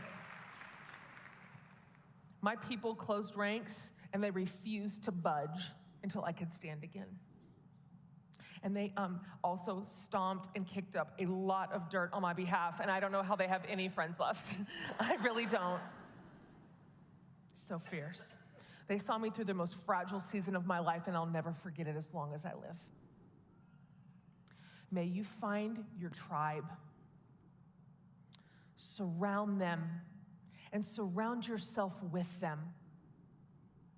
And join this chorus that women have been singing through the ages, because there is no community like a community of women. So I want you to hear me say this tonight. No matter how fragile you are right now, you are going to make it. You are going to survive. And we are going to do it together, because guess what? You're still breathing. You're still standing. You're still alive, and you are Okay. Hopefully that wasn't too mushy for some of you in the room. And I meant to give some caveats before I played it, that one, obviously that was more of a religious lens. However, I think religious or not, we can all glean something from, learning from nature. We're not elephants, right? But I thought it was a beautiful story, especially for this setting, and just, highlighting how we all need someone sometimes and how we can be those people, be those elephants for people in need. And I would venture to say there are people in this room right now that need someone else, and I am happy to see that I'm not the only one that cried to this video. For those of you who did the color personality test a few years ago here, I'm the blue, the feeler, so this video spoke to me personally. I would also say, obviously this highlights females. This is the Women's Leadership Forum, so I thought it was the perfect video for the setting, but those elephants could be males, right? For sure. Okay, so now my activity for you. Could my team help in disseminating these?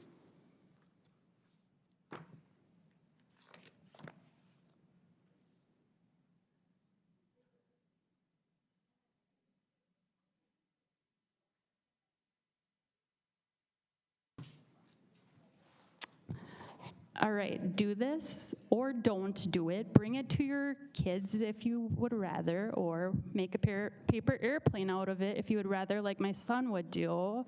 But I wanted to make this personal and not just sit up here and talk to you the whole time about the concept.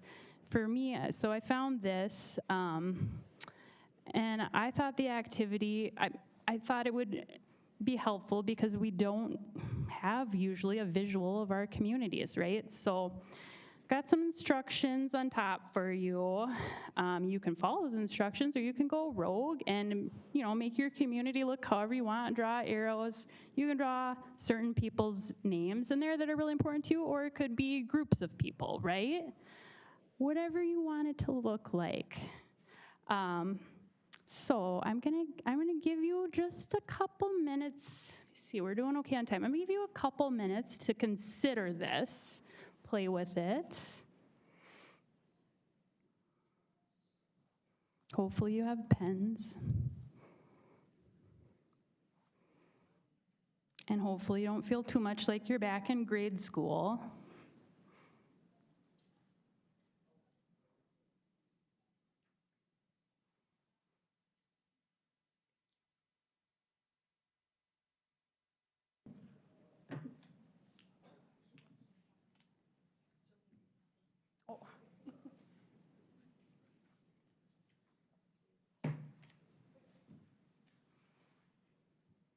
Right, so the idea is those innermost green circles are supposed to be our intimate community, right? Those people we probably call first when we're struggling with something.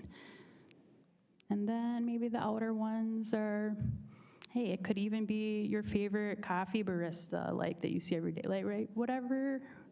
Think back to who you've interacted with in the last week. You can use your phone if you can't remember.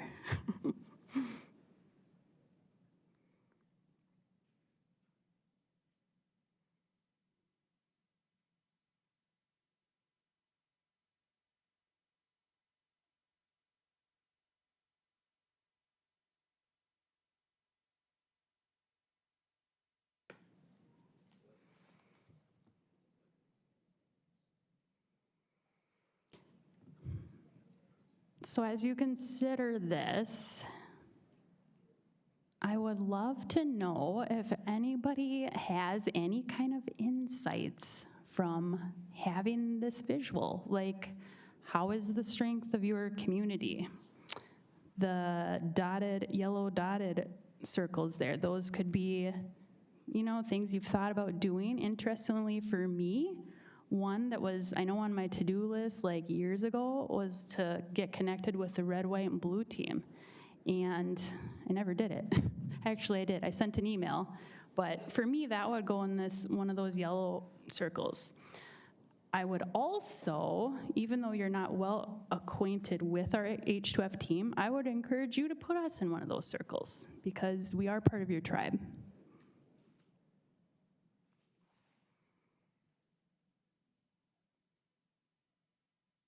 So really the point of this, again, give you some appreciation for, like, maybe it helps you feel like, wow, I do have this big community once you see it on paper, right? Like, I do have places I can go.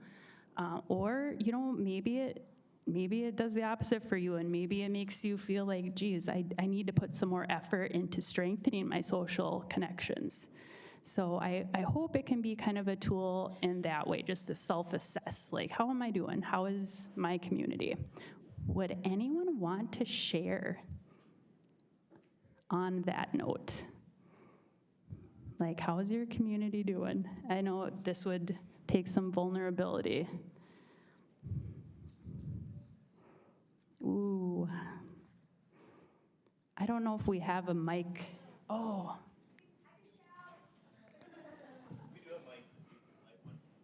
She's good, she said, thank you.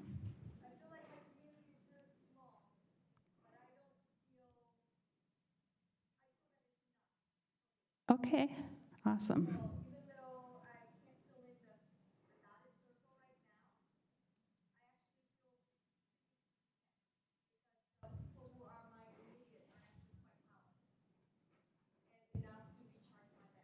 Hey, that's awesome perspective. It's more the quality, not the quantity. Yes. Cool. Anyone else?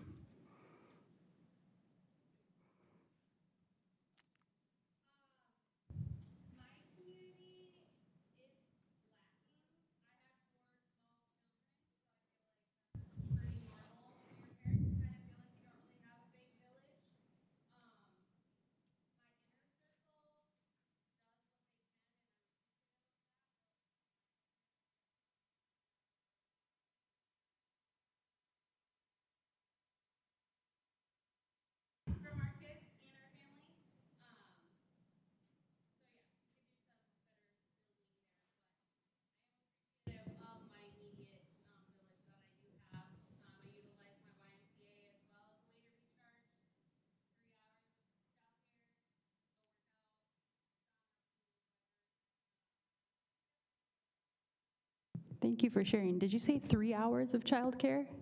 That's amazing. Lifetime's only 2. Do you have any ideas? So you have identified, like, you could use a bigger village. Do you have any ideas how you could go about doing that, building your tribe or village? And if you could, please use the microphone. Well, everyone in here can hear you. The folks that are watching the live stream hear absolutely nothing unless they're on a microphone. Sorry about that. Did not realize that. A way that I can, I'm thinking of how I can build up my community is that my husband and I have a lot of ideas for things we want to do with our kids in the future, and I think that'd be a good way for us to connect with other parents who have kids going through similar stages. For reference, my kids are 5, 4, 2, and 1, so they're all very young, so we're very burnt out a lot of the times, and really the only time we get adult interaction is if we go to family events and they're able to play with other kids, but oftentimes it's hard for us to trust strangers or people not inside our direct network to watch them for us. So I think it's gonna come with some letting go of control and the reins and getting comfortable with other people to give us that time away and kind of build more support in our community. That was very insightful. Thank you. Yeah, so we're all in a different set of circumstances, right? And like I was speaking to before, different phases of our lives make it maybe easier or harder to have those social connections that we might crave. I know for me, like the best friends that I had throughout college, one of them moved up to Fargo, which doesn't seem like that far away, but I see her every couple years. I have one 4 hours into Wisconsin, and my best friend moved to Idaho. And every couple years I get to take a trip to see her. But yeah, again, it's doing those other things, making the phone calls, still putting in that time to nurture those relationships that can help us stay connected. Okay, let me see how I'm doing on time. Like I said, I have a couple of slides for you. Like with almost everything these days, there's an app for that, right? So I know there's already a whole session on volunteering, but there are some great apps out there. The ones I have here that if you're interested in doing that as a means to meet new people and give back to the community and build your social connections, you know, maybe give one of these apps a try.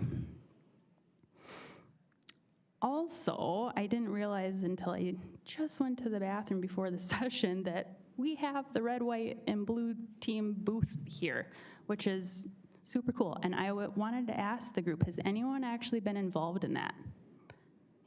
Yeah, just one person?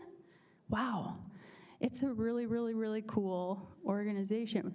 Would you be willing to share your experience? That's okay if not.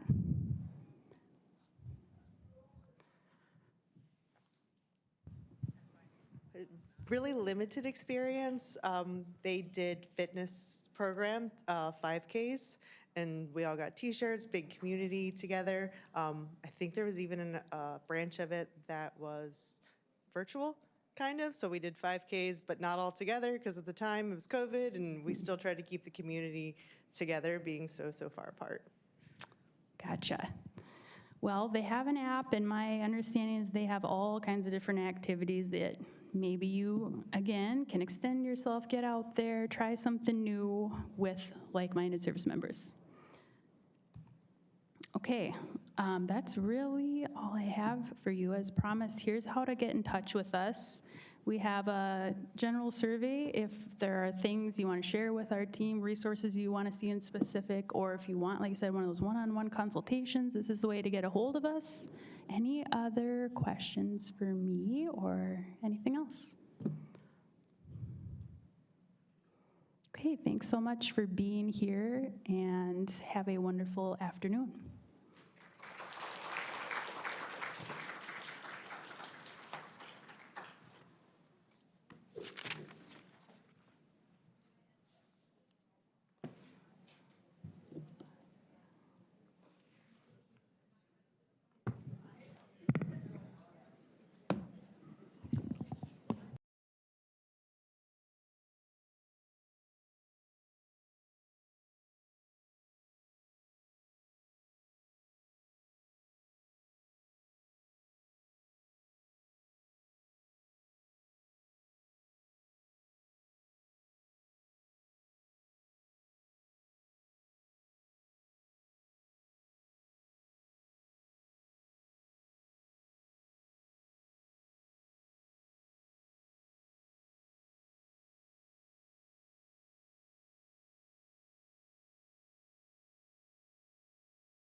Good afternoon, ladies and gentlemen. Welcome back to the Women's Leadership Forum. We are now going to transition into our panel interview. We are excited to talk to these 6 panelists before you who are recommended by their peers, leadership, and subordinates to sit here today and talk to us about their service in the military, as well as their service in our community. But before we dive into questions for these panelists, I would first like to introduce to everyone our panel moderator, Dr. Caitlin Sharamke. Dr. Sharamke grew up in northern Wisconsin and brings with her a very impressive background in science and giving back to the community. In 2011, she received her bachelor's degree in applied physics from the University of Wisconsin, River Falls. In 2015, she received her master's degree. In 2017, her PhD in mechanical engineering, specializing in nanomaterials from the University of Minnesota, Twin Cities.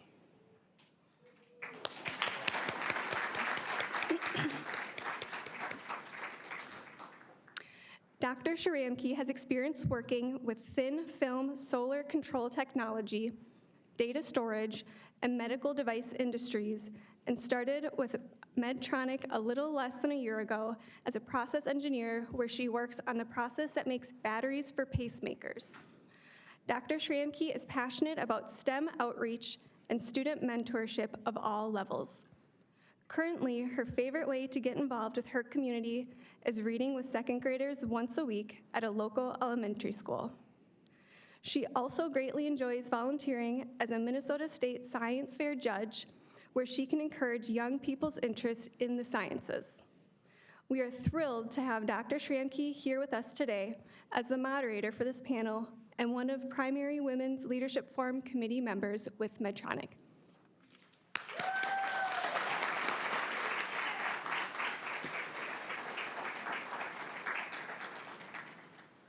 Thank you for that introduction, Second Lieutenant Wise.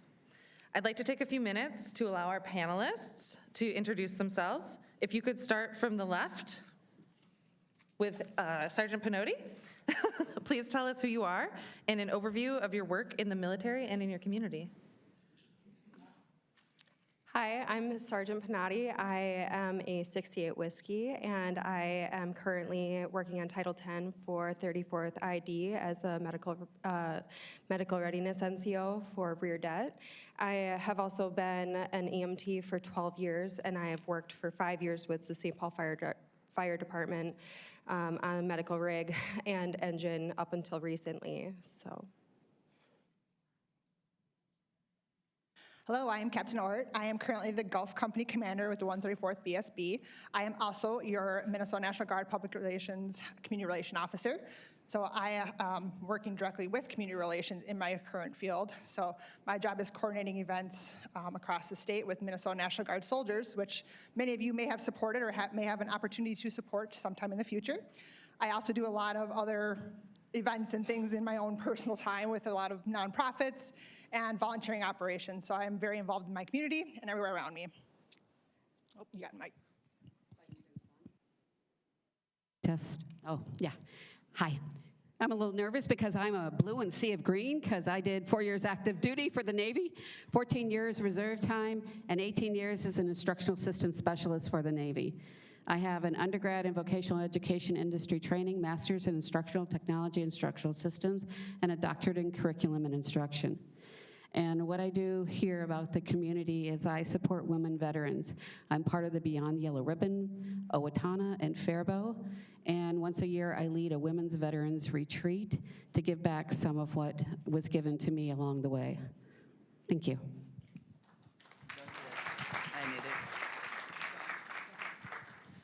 Hello, everyone. I'm Master Sergeant Maria Horvat. I come from Croatia, as you see. Yeah. I'm training NCO in Croatian Tradoc. Been in the armed forces since Homeland War in Croatia. I don't know if you know for that. It's from 1991, so I assume it's the time to retire. So, Yeah, it's great to be here, and I'm really honored to be here and as one of the panelists here. So hoping to have a great time and answer all of your questions. Thank you. Hi, I'm Krista Gertz. This must be an Army thing to stand up when you're talking on a panel, but maybe this will be the last time. Just throwing it out there.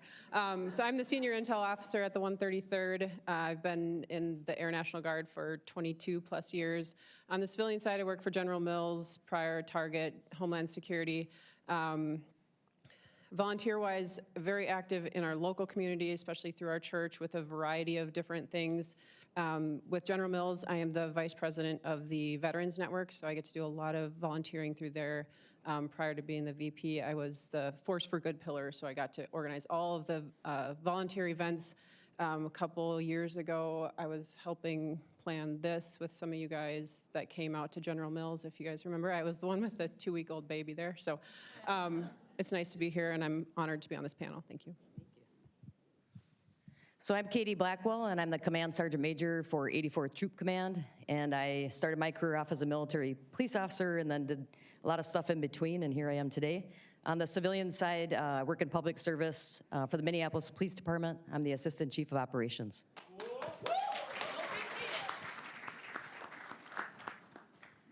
Thank you for sharing with us a little bit of who you are. I'm honored to share the stage with these accomplished women. And without delay, let's start digging into our questions.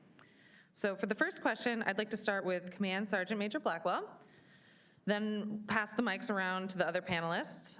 So our theme for today is about celebrating service members in and out of the uniform. The Minnesota National Guard proudly serves our communities. So what does community mean to you? All right. I feel like that's a test question, like by definition, but I think what does community mean to you means something different to everybody, right? But this right here is our community, right? We all come together for a common goal. That's what I love about the National Guard. And I experienced that in boot camp because it didn't matter what walk of life you came from, whether you were poor or rich, or we didn't know anything about each other, but we were in uniform and we came together for a common purpose and we became good friends. And it wasn't till we were on our first pass that I was like, wow, you're a cowboy. I had no idea, right? So that was the really interesting part about coming through the National Guard. But, you know, I grew up in Northeast Minneapolis, and I love Minneapolis. And I was fortunate to check out different communities, right? So I moved from the city to the suburbs to the country. Anybody that lives in the country probably knows city kids don't belong in the country with a horse. I can tell you that. But we moved to Miami and then back. So I got to experience this several different sense of communities that helped shape and form me when I came into the National Guard. And then after boot camp, the sense of community, it was wonderful, right? I was an MP. We got called up on a lot of different deployments statewide for, you know, natural disasters. But then to come and help people was a really thrilling experience. And so at the time, my platoon sergeant talked me into becoming a Minneapolis police officer, and it was one of the proudest days of my life, because coming from Minneapolis, now I got to serve my community. And I spent decades there building relationships with our community. And obviously, we've been through a lot of challenges the last 3 years, rebuilding our, you know, that community gap, the bridges. But I will tell you, kind of day that my world collided between the National Guard and what I wore in blue. So during one of the rounds of civil unrest, I was in my blue uniform, my police uniform, and the National Guard got called in. And I was getting the muster to do a convoy. We were gonna drop these different convoys off at checkpoints. So I sent a police officer in the front of this convoy, and I was in the rear in my police uniform in my police squad car. And there was about 50 National Guard trucks in between. And as we were going down the different streets, I couldn't believe how many people were stopping to salute every single National Guard truck. And as a sergeant major, I was like, that's pretty cool, until they got to me and gave me the 2-finger salute. I know. I was like, I wore the wrong uniform today. But as a sergeant major, it made me feel really good that there was so much love and support for this community, because it always wasn't that way, right? So we built that reputation as a National Guard, right? We built that trust in our community. And they know when we come in that we're going to help them. And still today, as an assistant chief, I deal with the community a lot, and I feel the love and support from the community more now than I ever have throughout my whole career. And I know some of you have heard this from me before, but anytime there's problems in the cities, their first answer is always call the National Guard. And I know that's not the answer, and every one of you probably just cringe saying, don't call the National Guard. And I'm doing my best to not do that, but you should feel pride in that they are wanting you, because you have been their heroes. You absolutely have, between the natural disasters that happened, between COVID, taking care of their family members and taking care of them in a moment where they needed help. That's community. And so keep your pride with this uniform and your reputation. It precedes us. All right, I'm going to try something by sitting down here. All right. Thank you. Thank you. Carry on. All right, so community to me means a variety of things, and I think depending on what season of your life you're in, you can be in a variety of different communities, and I have a group of them. I have my church community, I have my Guard community, I have my General Mills community. I have a lot, but I think if I was going to speak to one that matters the most to me right now, to be very frank, it's my mom's community. I have 3 young boys, 7, 4, and 1. And I've heard other moms already speak about it. It's a lot, especially when you have 2 careers or 1 demanding career. So getting a text message at 6:30 in the morning saying, don't forget it's stuffy day. I'm like, oh my gosh, if my kid didn't bring his stuffy to school today, it would be a rough day for all of us. So just having that community to remind me of these little things and know I can take that off my plate sometimes is big. The other thing I'd say about community is that you can identify the places where you need community, where you might fit in certain groups, but I think it's also important to look within yourself and identify your talents and your treasures and figure out how you can share them with other people, because community isn't just, what can I get, what do I need? It's what can I provide to this other group who might be needing something at this point in time. And I think it really goes both ways. You really want to see the other members of your community succeed in a way that they might not have thought they could have without having that community. So.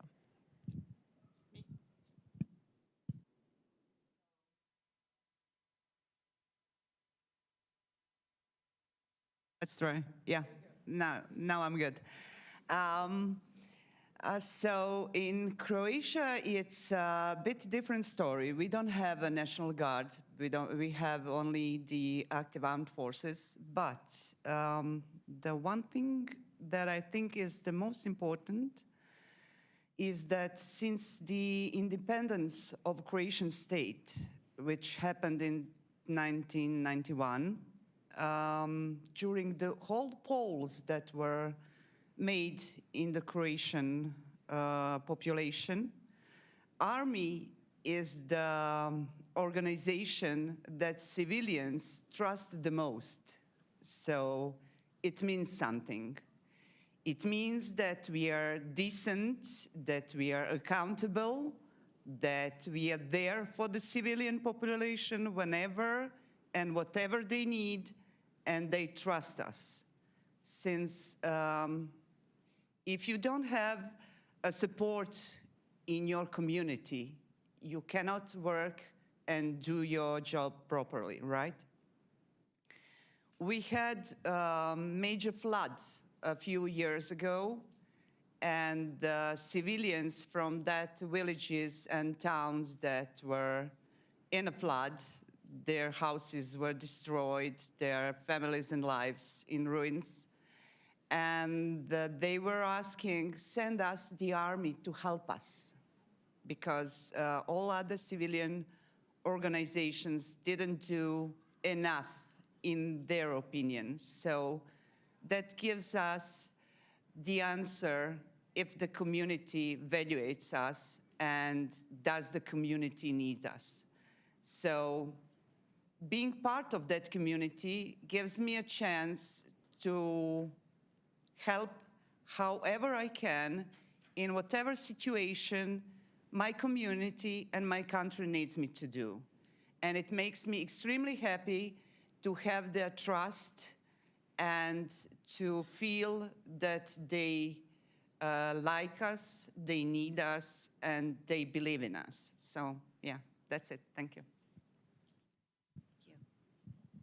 And of course, I have to walk and talk because I'm a teacher. So anyway, for me, community, I've been all over the country. And when I left the Naval Air Warfare Center out of Orlando, Florida, and I got here to Minnesota, the only person I knew was my daughter, my grandkids. And I felt completely lost until I went to work for the National Guard doing the recruit sustainment program. And I found family, because military is family, military is a community. And I felt at home once again, because I could speak the talk and talk the walk. And it was really important to me to give back. And I found out that after 30 years of having an accident in a pressure chamber where it blew out my sinuses and my ear, that I was actually due benefits. Holy tamales, who knew? And it was the community that I connected with by coming to work for the National Guard and doing that recruit sustainment program that I found my way back home and found a community that cares about me as much as I care about them. And that's why I give back. And I think for each and every one of us, it's not what we can get, it's what we can give back to the ones around us. Thank you. All right, for me, my community is those who surround me, as well as who I choose to surround myself with. So not just, my neighbors, they're my community. My church is another community. My mom's who like to swear is one of my communities, because I cannot survive being a parent without having a few cuss words come out my mouth. I have my commanders community where we all can vent and be like, this is what we should do as commanders, or this is where we're really messing up. How do we help our soldiers? So community is all of the people that we are around and how we use them to our advantages in our lives or disadvantages. They're here to support you and what you need in your life, especially if you lean on them at the right times. Like, your community can really help you get out of some of the worst times of your life. So it definitely is one thing that has held me together in my career. I have my communities. They are my lifelines, just like my family. So always, don't be afraid to use your community and use them to, get through things in your life, because we're all here. I'm a part of all your community, whether you like it or not, as well, at being in the military. So if you guys need anything, I am someone you guys can lean on. And like I tell my soldiers all the time in my command, like, hey, if you guys need something, I am here. I'm a resource. Come talk to me, and I will help you. So that's what it means to me. So for myself, I have essentially coined the term community for myself, meaning a family that you get to choose. So for myself, I chose to be a part of the military. I chose a significant other who is law enforcement, and I chose to be a firefighter for the city of St. Paul. And with those employees, I've also extended that community or sense of family to their family members as well. I think that everyone here is very well aware of the tragedy that occurred with Burnsville police and fire. And so for my husband and I, both law enforcement and fire, that was a huge, significant impact on our lives, as well as the people that we know in Burnsville as well. So I think community isn't just the people that you know, but also extending a loving connection to those family members and showing up. So that's, I don't know if you guys saw on the news or went to the service for Burnsville, but there were lots of people there that didn't even know the 3 fallen heroes. And that was such a great sense of community for myself and my husband, to see that so many people, even from New York, came to this funeral service. So it is not only extending love and connection and support for the people that you know, but also for the people that are their family members as well. Thank you. So as we just heard, community and service is often bigger than ourselves. In times of adversity, be it family emergency, natural disaster, putting in overtime, or preparing for a deployment, we rely on our support systems and our personal resilience to grow and overcome. Fortitude is defined as courage in pain and adversity, to have strength and courage in times of adversity.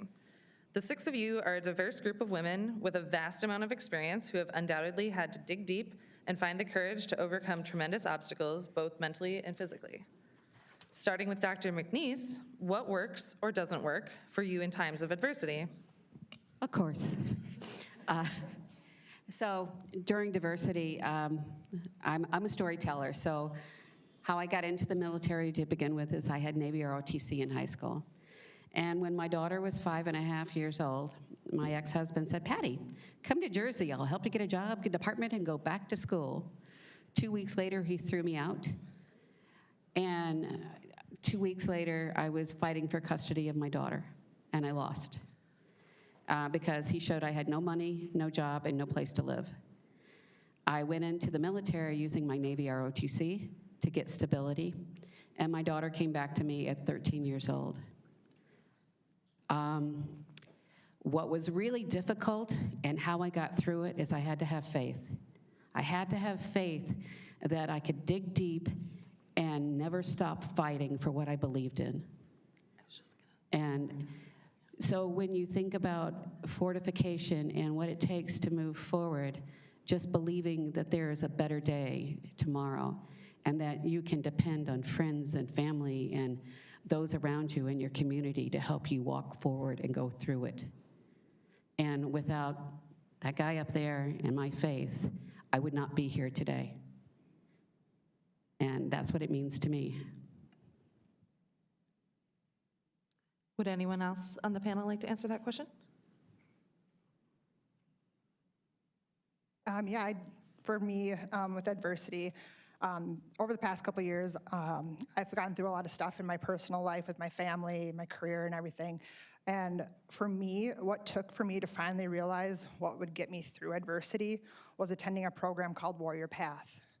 And that program took me 7 days down in Arkansas, and they helped me realize, where personal trauma has come from, where struggles have come in my life, and how can I use those now to struggle well instead of just keep struggling and keep hitting my head against the door that just won't move or open. So it was kind of my life savior, honestly, being able to go to this program, because it took me out of a place in my career where I was, I was down in a hard place in my life, and I had to find a way to get out of it. And that was one resource that really helped me. But also my family and friends and my coworkers, my full-time side coworkers, have honestly been like my lifeline as well. So just sitting out with your family and seeing, or friends, whatever's your resource, getting out there and being involved in some way really does help you to, fight back the adversity you're going through and find ways to challenge yourself to persevere and keep getting through it. So never let yourself be taken down by what you're going through. Use it as a challenge to make yourself become something better than what you could ever be. All right, so I'm gonna bring it back to boot camp because I loved it so much. I did. So before I left for boot camp, I was 17 years old. I had 3 brothers in the Army. And one of them was giving me tips before I went down, and he said, make sure you bring a lot of magazines. Okay, I'm not a shooter, right? I was like, why would I bring magazines to boot camp? And he's like, in case you go out to the range. And I went, of course, if you get bored. So I went out, and I bought National Enquirer, and I bought People magazine, and I bought all these magazines, right, that I brought with me to boot camp. So day 1 on the range, I shoved all my magazines in my rucksack, because, in case I get bored. That was a nice tip from my brother. So the drill sergeant came up to me, and he said, Private, how many magazines you got? And I'm like, 22. And he's like, what, Private? And he made me empty out my rucksack, and all my People magazines, my Reader's Digest, National Enquirer came flying out. And he looked at me, he's like, what the hell is wrong with you? And I'm like, my brother's in the Army, wink, wink, he gave me tips, So I got smoked over the course of the next 3 hours, right?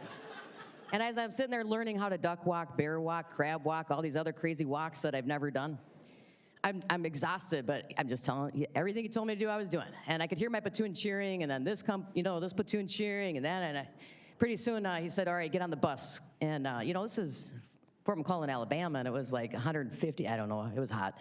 So I get on the bus, and everybody starts tapping my Kevlar, saying, good job, you didn't quit. And my drill sergeant was like, way not to quit. And I'm like, I could have quit. I could have quit. I would have just said, can I stop now? I didn't know I could. My point is, when you're facing adversity, is I never knew I could quit, right? But I take that with me through life. I never quit. When faced with adversity, I never go, crap, I'm done, right? I find the 101 ways that I can get through it. And there's always a way. One might work better than the other, but never quit.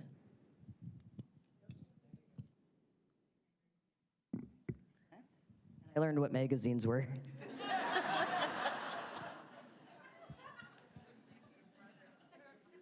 Okay, is this where? Yeah. I have a problem with this mic. I never know when it works and when it doesn't. Okay, so yeah, fears, obstacles, we all have them in our lives, right? I don't know, none of the persons that I know and that are part of my life went through his or her life without any obstacle or any fear. So I will share with you my biggest fear in my life. So I decided to join the army, right? And I didn't have any military training, you know, not any. And it was my first day in my unit, and I had like older colleague. He was male, and he was like huge, you know. I don't know how much it in foot and inches, but he was like 2 meters up, yeah. So, and he was like 3 times me, you know. He was really huge. And we were going to pick up one wounded man from the battlefield. And I was like sitting in the van and thinking, oh my God, what will I do now? Oh my God, what will I do now? Will I do it right? Will I save his life? What will I do when I see the blood? And he was just looking at me and said, don't be scared now. You're embarrassing me. So I was like, okay, I have to pull up and I have to do it right. So that was the biggest fear and the best way to deal with it. So peer support, you know. Yeah, thank you.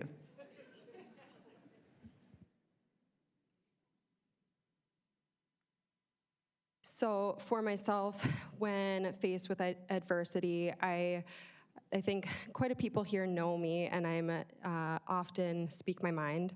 And so I think that it's really important to share your own perspective and your own hardships with other individuals so that not only you get that off of your chest, but also it shows other people that it's okay to talk about what you are going through.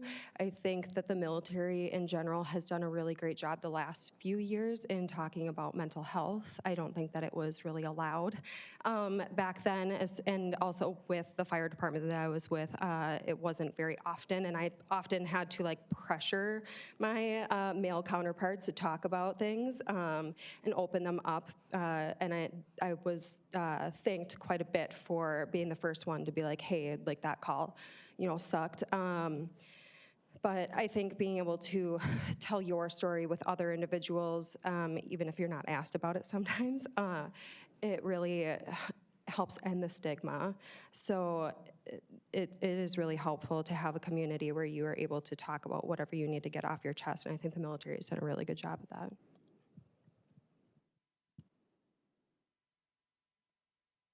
Thank you for sharing what does and maybe doesn't work for you. These are excellent tools that we can all take back with us and tailor to fit our needs.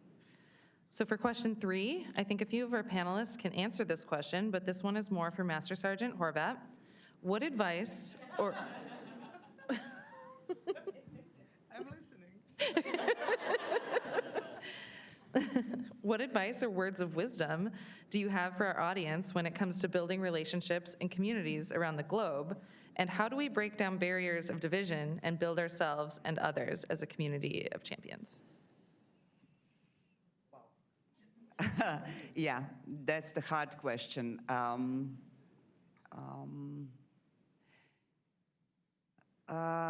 As you all know, when we were doing the introduction, I'm the part of the Croatian team of gender trainers. So basically, not to go in details, we are trying to implement the UN Security Council Resolution 1325, which is about women, peace, and security. And practically, this means that as a member of the armed forces, you should always be aware of how and when your actions differently influence the women, men, boys, and girls. So that's my main point during the international activities. So whether you're going as a peace support operation member or NATO forces member or whatever you're doing, just remember that the people abroad in the international community are not just your adversaries. There are some civilians that we have to take into account, because when we are working in the international environment as peace security forces, we have to win their hearts and minds. So civilians in foreign countries are our resources, and if we are taking them into account, we will do our job better, and we will make their lives better. So that's the main point that I have for this topic. Thank you. Thank you. And for the other panelists, if you would like to share, what is your experience in building relationships and growing your community outreach? I can talk to that. Since I got here in 2014 and I became part of the Beyond the Yellow Ribbon, and I found out that there are so many different young women who didn't know what their benefits were. So I started leading the Women's Veterans Retreat once a year. And it's all about community, collaboration, communication, and helping others know about what their benefits are and how we can support them, and building that connection within the state of Minnesota with women veterans from south to north, because we found when we did some of the studies that the rise in suicide for women veterans is going up exponentially.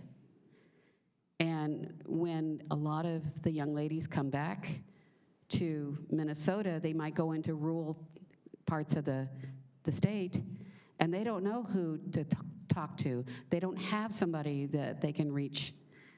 So by building this network of retreats, which we have one in the north, we have one in the south, we're building one at Camp Bliss, we are building a community so that the women can actually connect and support one another in most difficult times. And I found out that after several of our events, our women's events, that we actually saved 2 suicides by word of mouth. And there might have been a few more, but they were on the edge. They were able to connect with somebody in their community, and it saved their life because they were really going through some dark places. So when you go through some dark places, reach out, and that's what building this means to me, and building that network so that we know who we can trust, who we can't trust, and what the benefits are, and where we can go if we need the help. Thank you. I'll go. So as far as breaking down barriers and divided communities, I think it's really important to not only have males working as first responders, law enforcement, fire, and EMS. I think it's important to have females. A large, I mean, it's men and women that, you know, are working together and making sure that, for myself, working on an ambulance and going to many calls for female-related medical issues, right? I'm, you know, miscarriages, assaults, and mental crisis calls is really important to have a female on the medic rig to really assist those individuals in the best manner. And I think I was very, I appreciated having a male-dominated crew and allowing me the opportunity to take forward on all those calls and assisting those females with gentle hand. And I think that once we have community development as far as first responders that are men and women and being able to cater to our communities, all around, I think that that's how we break down the barriers and showing people, sharing your stories as well. If you've gone through certain struggles, I've shared my stories quite a bit with my patients, and they've always thanked me for breaking down that barrier with them to get them talking about what they've gone through as well. So really being able to connect with other people with what you've gone through.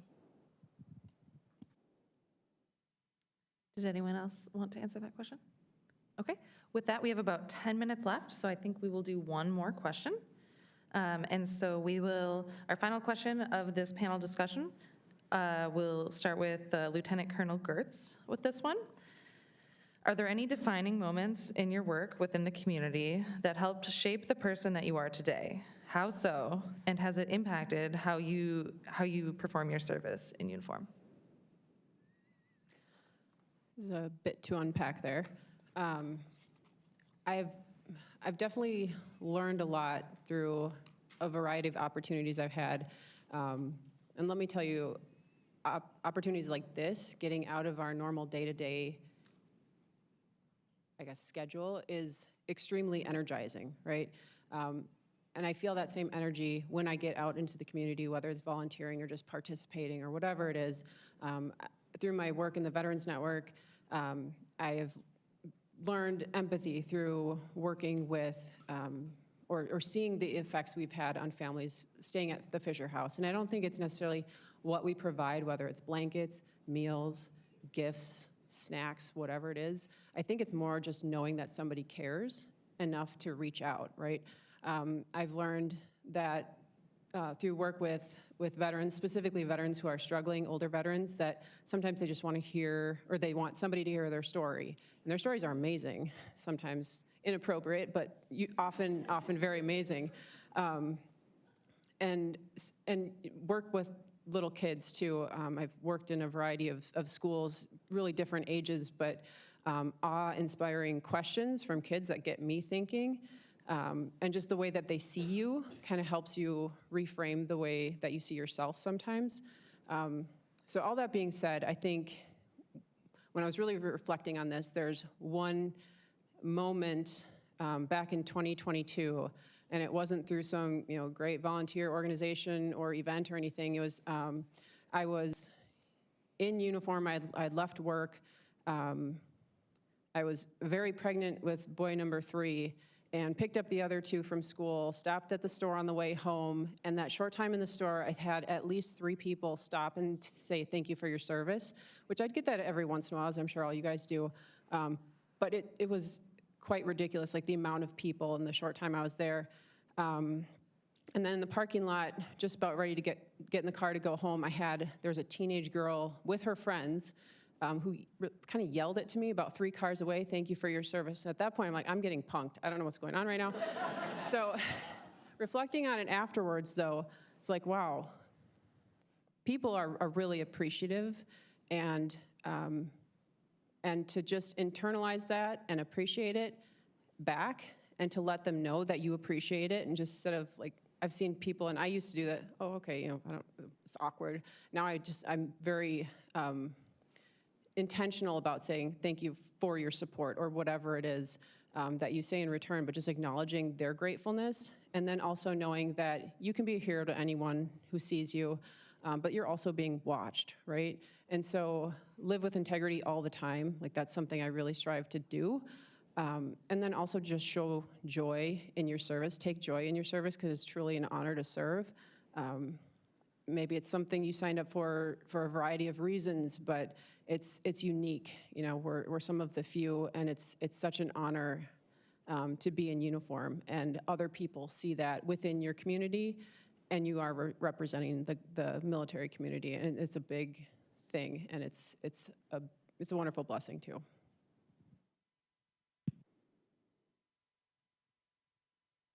Okay, who in here is deployed before overseas? That's a lot, that's pretty good. Who wants to go on another one? Just kidding. Can you sign up over there? All right, so, you got the names? Okay. So anybody that's ever deployed has had some eye-opening moment, something that defines you, something that changes your life, and I've been on a few deployments, but I'm gonna quick jump to Iraq, because in Iraq we ran convoys, and whether it was Bosnia or Iraq, whatever deployment you were on, I think the biggest thing is you have to find your purpose while you're there. Otherwise, you sit there for days on end, weeks on end, months on end, wondering, what the heck am I doing here? And so for us in Iraq, you know, a lot of convoys, a lot of combat missions. But there was a point where we would go pick up convoys and we'd stage there, and all these little kids would come running out, and they'd steal all your shit. We called them gypsies. And we found out that they were afraid of we got silly string, and they thought it was some kind of chemical warfare, and they'd just fall down. And it helped. So we didn't have to use force, it was all good. But my point is, at the beginning, when they would come running up, we didn't see a lot of little girls. And when we did see little girls, they were not treated well. We saw people hitting them down with, if we give them something, even water, and they'd walk away, they'd beat them down with like shoes, right? And so over time, we were there on the long deployment, but not seeing little girls to seeing little girls with book bags going to school. And that's when you knew you made a difference. And so every deployment, find your purpose of why you're there. And if you don't see it right away, keep your eye open, because it's there, you're just not seeing it.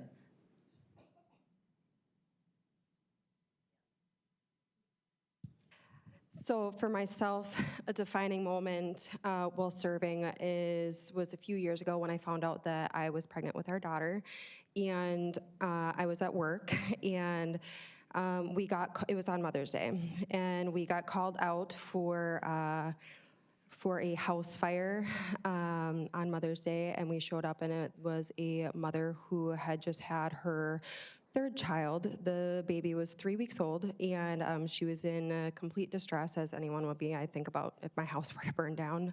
And she and the kids made it out safely. And when I initially made entrance into the house on Mother's Day, just knowing that I'm pregnant as well, I saw Mother's Day gifts, and I saw Mother's Day cards, and I saw a freezer full of breast milk for her 3-month-old. And so she was obviously very thankful that her and her children were safe, but I knew, like, within that moment that, like, myself becoming a new mother at some point would, I would want someone to salvage those things for me. I later then found out how hard it is to feed a newborn. So, I made sure that I brought it up to my captain, and we had salvaged the presents for her, and salvaged the breast milk as well, and we coordinated that with the Red Cross. And so I think that was a really defining moment for myself in putting myself in her position, and I try and do that as a medic in every scenario. Even if, like, I don't necessarily jive well with someone, I try and look at it from their perspective as well, and understanding patient care at its finest, regardless if you are in uniform or not, and really trying to understand the other person's perspective.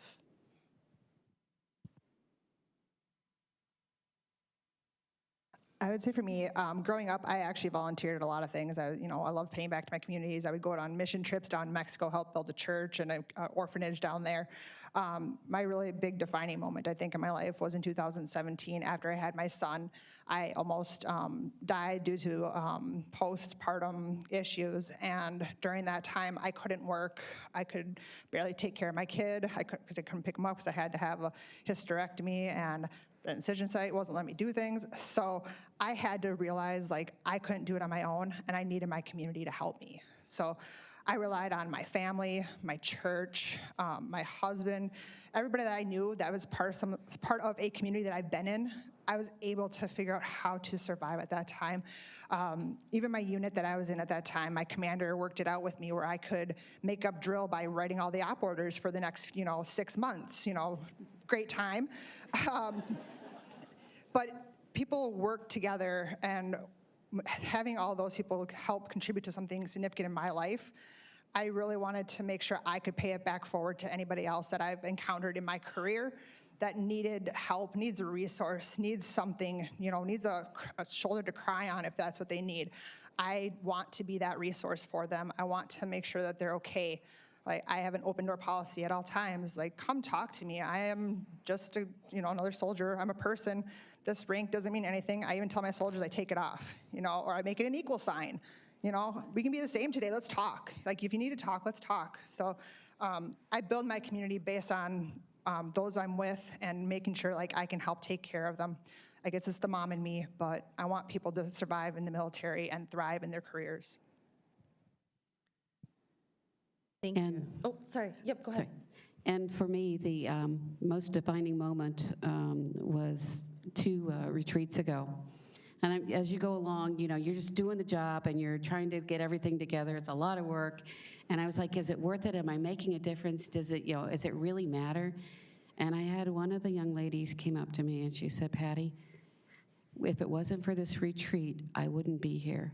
You saved my life with this retreat. And I almost cried because I wanted to give up. I wanted to just walk away.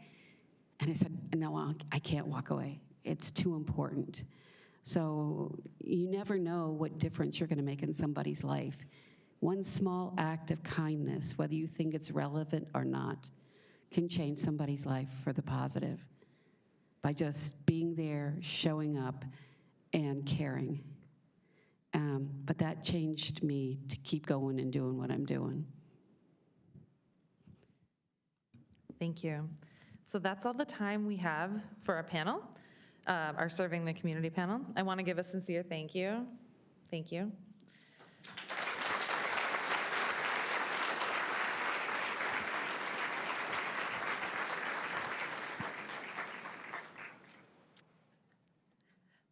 You guys jumped to the gun like too fast there. Thank you for opening up yourselves to answering these questions. Your insight is very valuable, and it was great listening to you. Let's give our panelists another round of applause.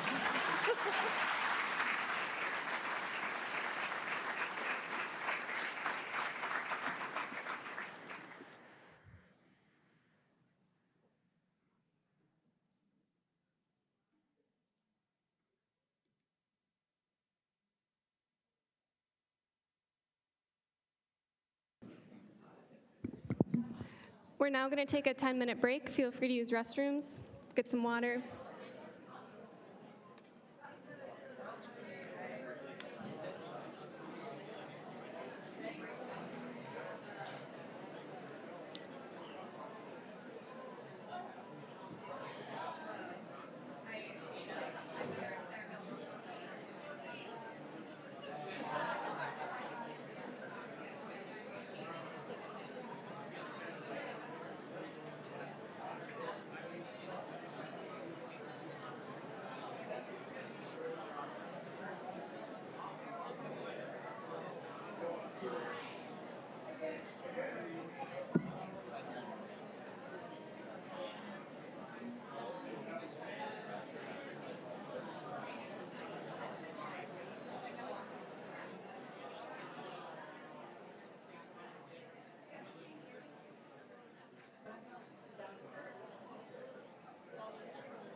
Fire's on your left, fire's on your right.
What's that?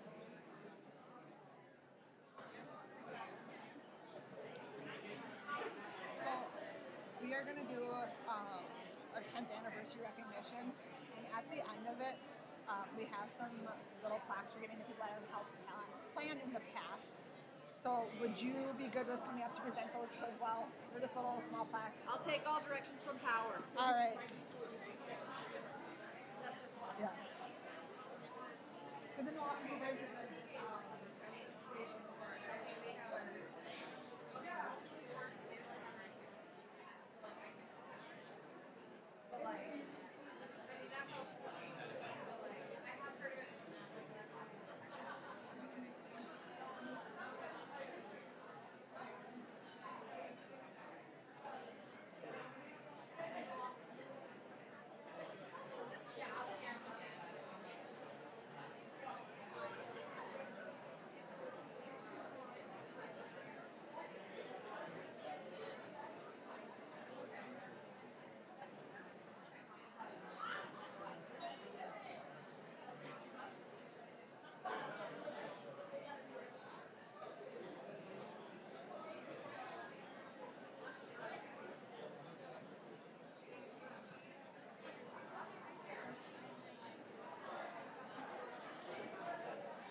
Ladies and gentlemen, please find your way back to your seats as we begin the next part of the WLF.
Ladies and gentlemen, I would now like to have Major Horngren, Major Morgan, and Master Sergeant Davis please come up and join me on stage.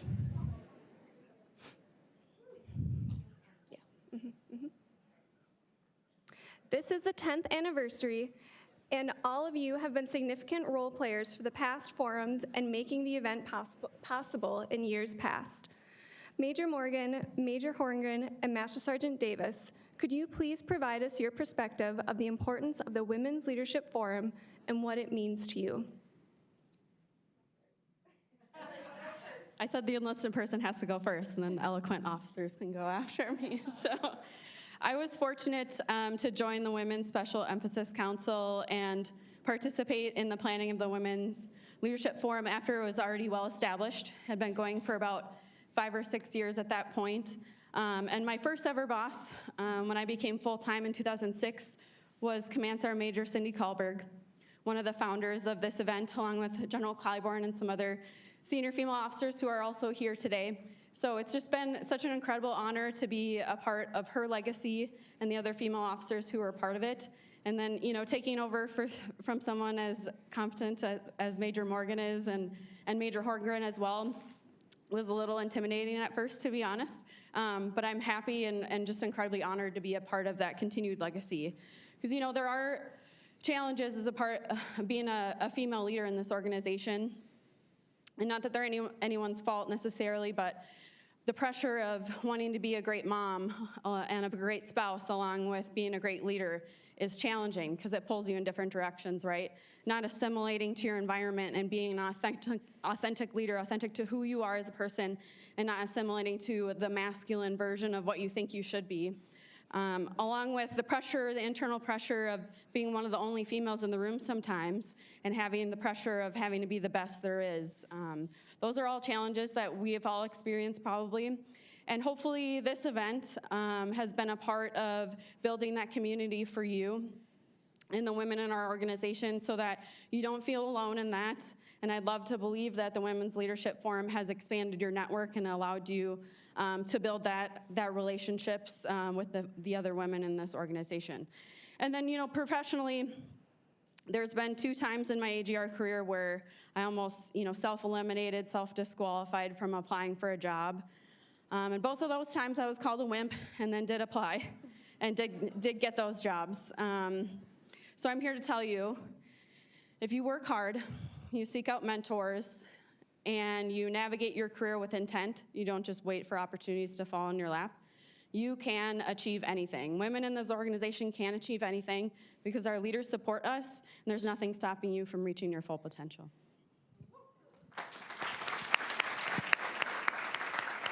In true enlisted style, she brought notes for this, so we have something to learn from that. So just like Sergeant Davis said, I started very early on getting to experience the Women's Leadership Forum as it started off. I was lucky enough to get tapped in to help run as an advisor back in 2020 and was involved from 2020 through 23 and then a little bit as need be when they ask for help from time to time now. So it's a wonderful community to be a part of. From where it started to where it is today, it started as a good opportunity to grow our skills and to mentor each other and network so that we could get a little bit of variety on what we were doing and just find out that we weren't alone, just like Sergeant Davis said. Where we've tried to take it in the last few years is to continue challenging the norms that we have faced and to bring that experience to the table across both our branches, but also to remember that it's not just a women's forum, it's a leadership development forum. And part of that is understanding how we integrate together as women leaders with male counterparts and as male leaders with women under our command. So bringing that understanding of how we communicate, how we lead with different styles, and then challenging the struggles that we continue to face so that we don't become complacent. So by integrating in with this community and integrating in with this entire team, being able to continue bringing those conversations that you all see day to day to the forefront for our senior leaders who are all in the front row here, and that they support these conversations and continue to grow our communities and make our organizations even better. All right, so those are really hard to follow. Thank you.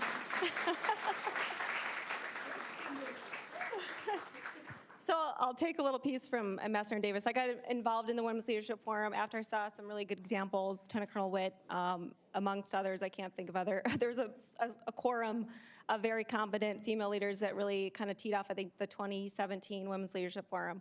After that, I was really intrigued. I was like, what is this thing? What is this opportunity? So I stepped up the next year, and I continued to help be a pretty significant planner to it from 2018 to 2022, and then passed off the hat over to a couple other folks because reaching burnout.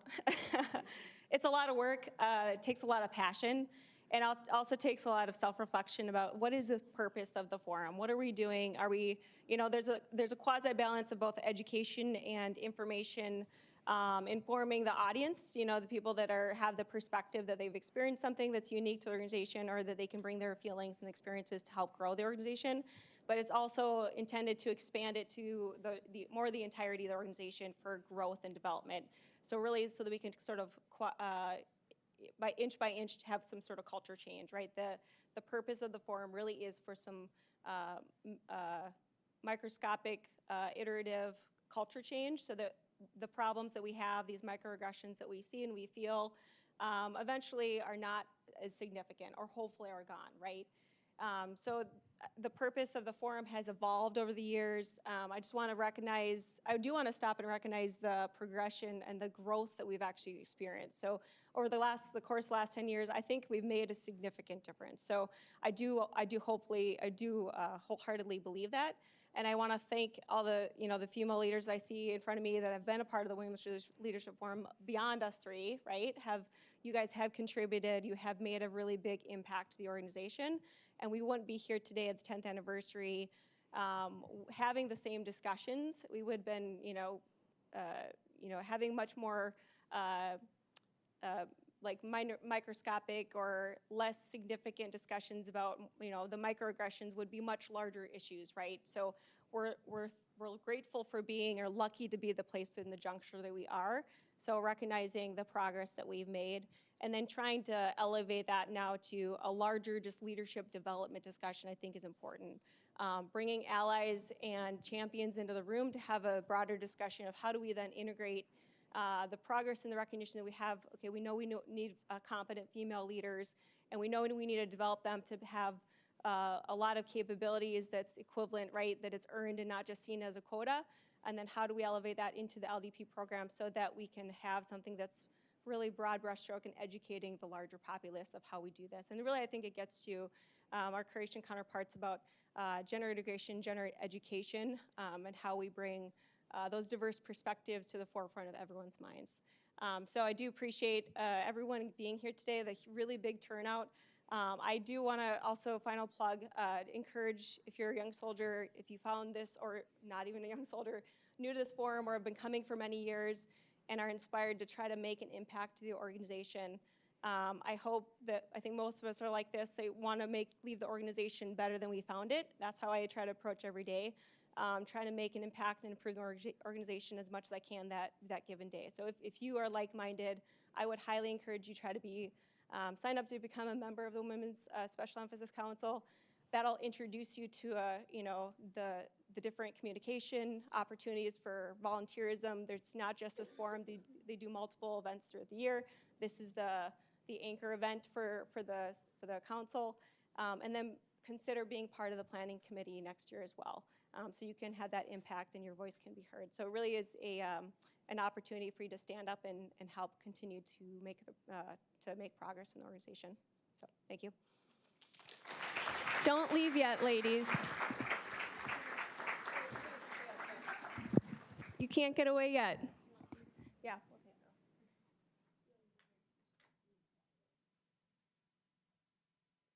At this time, I now ask for Major General Clybourne to please join these ladies on stage. Additionally, can we have Lieutenant Colonel Witt, Lieutenant Colonel Gertz, and Major Davis please join us on stage.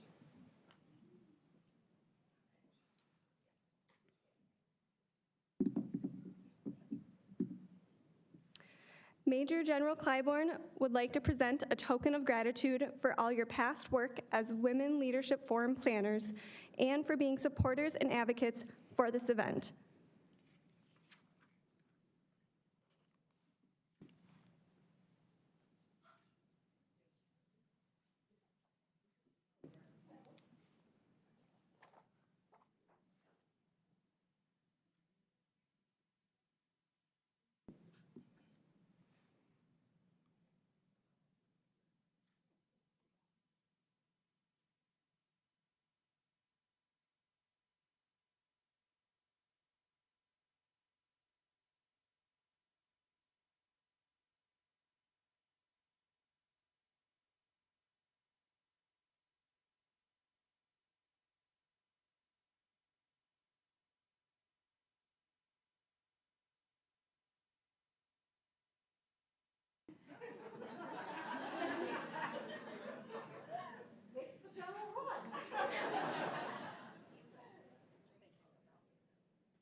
Thank you, ladies. Now I would ask Major General Claiborne to join us back on stage, and as well as General Menke to also join us, as we would like to recognize our Croatian partners. Brigadier General Garasic and Master Sergeant Horvat, would you please join us on stage?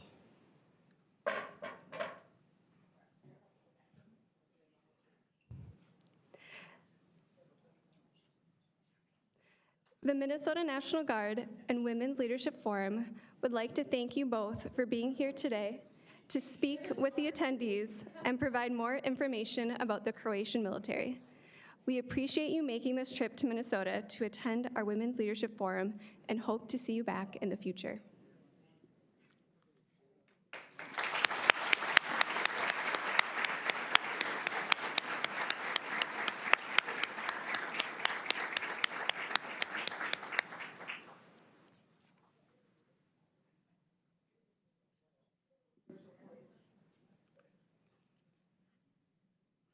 I now would like to introduce our next speaker, Major General Joanna Claiborne, who assumed duties as Assistant Adjutant General, Joint Force Headquarters, Minnesota National Guard, St. Paul, Minnesota, on June 1st, 2019. She provides guidance, leadership, support, and oversight for 13,000 soldiers and airmen, and advises the Office of the Adjutant General on matters pertaining to organizational priorities. General Claiborne is dual-hatted officer, and on 19 January 2021, she assumed additional responsibilities as the Deputy Commanding General, Army National Guard for the Cyber Center of Excellence in Fort Gordon, Georgia. Enlisting in 1989 as a technical drafting specialist, General Claiborne earned her commission as an engineer officer in 1992. General Claiborne has served in numerous staff positions throughout her career and has led soldiers at all levels from platoon to brigade command. She holds branch qualifications as an engineer, military intelligence, and human resources officer. A combat veteran of Operation Iraqi Freedom, General Claiborne deployed as Deputy of Military Intelligence of the 34th Infantry Red Bull Division, United States Division South in Iraq. In her civilian occupation, she is the founding partner of the Shakopee-based law firm Brecky, Claiborne, and Ribich, LLC, where she focuses on family law.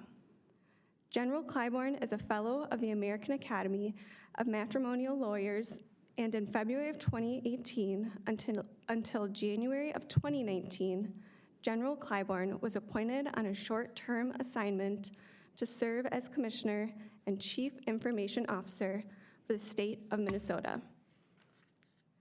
General Claiborne has served in the National Guard for more than 31 years. She holds the distinction of being the first woman to command a brigade and the first woman to achieve the ranks of both Brigadier General and Major General in the Minnesota National Guard. She is the champion of the Women's Special Emphasis Council and has vested interest in creating equal opportunities for all service members. Ladies and gentlemen, please join me in welcoming Major General Claiborne.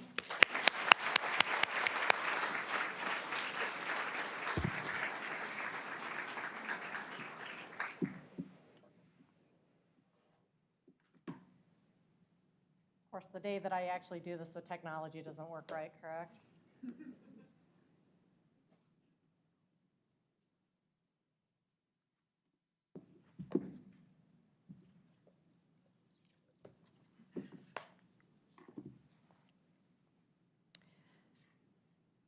So you've often heard me say that service to others is the rent that you pay for your room here on earth. It's by Muhammad Ali. And I think it's really important because service to others is not lost on anyone in this room, right? But one of the things I was asked to do was to give you some perspectives today as we wrap up this event. So let's start with leadership. In honesty, and I've said this quite often, if I shine, it's because I'm surrounded by bright stars. The people around me have allowed me to bask in their reflection, to make events like this work, to allow me to do things that I never thought could ever be done. Much was made over my promotion to Major General. And to be honest, I still cringe a lot when I hear the first of something, simply because it feels wrong. You see, I do understand that only 1% of all officers get to wear a star. I have not spent the time to crunch the numbers to know what percent get a second star, or how many of those are female. But I can reasonably tell you very, very few do. In the Minnesota National Guard, we are at 24% for our junior enlisted and airmen as female. Just less than 7% of its senior members are female. And while we strive to increase those numbers, I know that the Guard is not far off from corporate America. A CNBC industry survey recently found that only 24 of the companies listed in the Fortune 500 had a female CO. I believe across industries, we are entering, however, in a time that the importance of female leadership is becoming increasingly obvious. Having a clear sense of value and ensuring nurturing relationships is one of those values. It's key to shared empowerment of women across the board. Together and one step at a time, we are changing what it means to be a leader and what a leader looks like. However, most of the time, I see it as I'm just a soldier who happens to be female.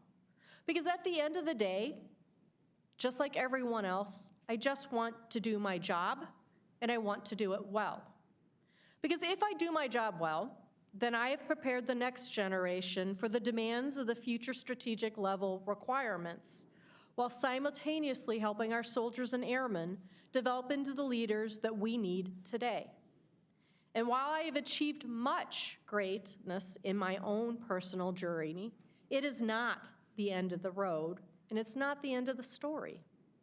You see, if I as a senior leader have not ensured the development and the conditions of upward mobility and opportunity regardless of background, regardless of ethnicity, gender, or orientation, then I believe as a senior leader I have failed. The leader I was 34 years ago, when I joined just barely 2 weeks after turning 17, is not the leader I am today. Leadership is about continuing to grow and to develop no matter how old or experienced you are. So today I'm going to give you 3 tips. But to start off, if you remember nothing else from today, and some of you heard me say this before, always remember that we are given rank to serve and not to be served. Whether you are a senior leader in our military or in corporate America in the C-suite, I believe that failing to remember why you've been given the authority or the responsibility or the rank you have to serve our privilege and our nation has led to the failing of more than a few of our great senior leaders. And if we view ourselves as servants, then we can make extraordinary contributions to our world without having to be extraordinary ourselves. So that takes me to tip number 1. Building diverse and knowledgeable teams is critical to organizational success and to your own success. I don't care if you have doctor in front of your name, Esquire behind it, or if you have 4 stars on your shoulders. The leader I am today is because I was willing, and still am willing, to allow someone else to help lead, to teach me even though I may outrank them. I learned very early not necessarily to buy into the persona of someone who perceives to have it all or know it all, but sometimes the person who has the key is often the most junior person in the room. I've also learned when building successful teams, you have to have diversity. Contrast is beautiful in artwork, but in real life, if you are the contrast in the room, it can be daunting and uncomfortable. You have to include people who look different than you, that think different than you, who challenge the status quo, that are outspoken. I realize this is hard to do. An old battalion commander of mine used to say, no one likes change but a wet baby. It's probably right. Because change requires us to look at things differently. It forces us to look at problems differently, to challenge our conventional way of thinking and the way we do things. Getting more and more women and minorities into position of leadership requires us to rethink how we've traditionally done business and whether those obstacles are there in place for good reason or artificial barriers. So how do you do this? Well, first off, start being around people who are different. This can be super uncomfortable because we tend to like what is familiar, what looks like us, what sort of understands our own path and thinking, right? Those folks we can identify with because, well, frankly, they look like us in the mirror. But you know what? That's where you miss your opportunities. That's where you miss the ability to expand your circle of knowledge, the ability to listen without judgment. And when you do have members that are diverse on your team, you have to seek them out. You have to mentor them, and you have to challenge them. Understanding what motivates each person is different, and how to mentor each person is entirely different. And you have to, without question, eliminate, without any thought of reservation, any dead weight in your organization that stands in the way of any member of your team reaching their full potential because of their diversity. To be a mentor, you also have to be a champion. Mentors are great, but you have to be a champion, and you have to have a champion. I got where I am today not just because I work really, really hard. That's part of the factor. But I had mentors later in my career, but I had champions where it mattered. Someone who was willing to help showcase my abilities and drove those who made decisions to notice me. If you are a senior leader and you truly want to affect change, be that path maker. Believe it or not, even part of this event in this organization, I am aware that there were folks here in Medtronic who tried to make this Women's Leadership Forum happen in the very beginning, who were shot from the very start and were told no. No, you can't have it here. No, it can't be done. Until someone took a chance and spoke up and went to a senior member of the Medtronic team. And then the doors began to open. And what previously people had said was impossible, for some reason, became possible. I'm also aware of the efforts of our own team organizationally. Colonel Fix, where is he? I don't even see him, but he's somewhere here. Who, it is really hard in the Joint Staff to change our training schedules because we're not even cats, we're like kittens, all in shiny objects running in different directions. But he did a 180 and changed the training schedule and made it very clear that the expectation that the Joint Staff would have the opportunity to be here and adjusted that schedule. He was a path maker to ensure that people could take advantage of this opportunity. It takes effort to create success, both yours and that of others. Which takes me to tip 2. Acknowledge that there's no such thing as true balance. Give others grace, but especially yourself. For me, there have been many days and weekends away and early mornings and late nights and deployments and school and 3 jobs, and it all takes away time from the family and it takes its toll. It takes away time from my civilian employer because, well, as women, it's part of my job, but it's also self-inflicted. Because we try to do everything, to be everywhere. Never say no to anything, right? Most successful leaders I know do not settle for the bare minimal effort. That's how they got where they were. However, if you are a female, doing the minimum is simply a luxury you are not afforded, ever. We pretend that this is not true, and lots of our peers will tell us that is just perceived. I call the BS flag, because from my foxhole, that is not true. Society, however, made me believe that I could do it all. To me, I believe balance was like a seesaw. And if you managed it all right, that seesaw would remain perfectly balanced. If I could only be better at scheduling, at time management, or delegation, I could be super in all the roles that I hold, all the hats in the community that I wear. Super lawyer, super mom, super soldier, super wife, super Red Cross board member, you name it, all the things that we're required to do. But the truth of the matter is I can't be super at all things at all times, and neither can you. Some days I am super mom and maybe super lawyer.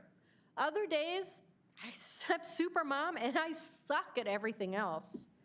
And there are times where I am a sucky mom, a sucky lawyer, and frankly, a sucky soldier because I can't get it all together. But you know what? It's okay. No one ever told me it was okay to suck at something occasionally. We all juggle a lot of balls. Understanding what is important to you and only you, and work hard not to drop those balls. I call those the glass balls. Women want to do it all because we've been ingrained that we're supposed to be able to do it all. But we are also our worst enemies.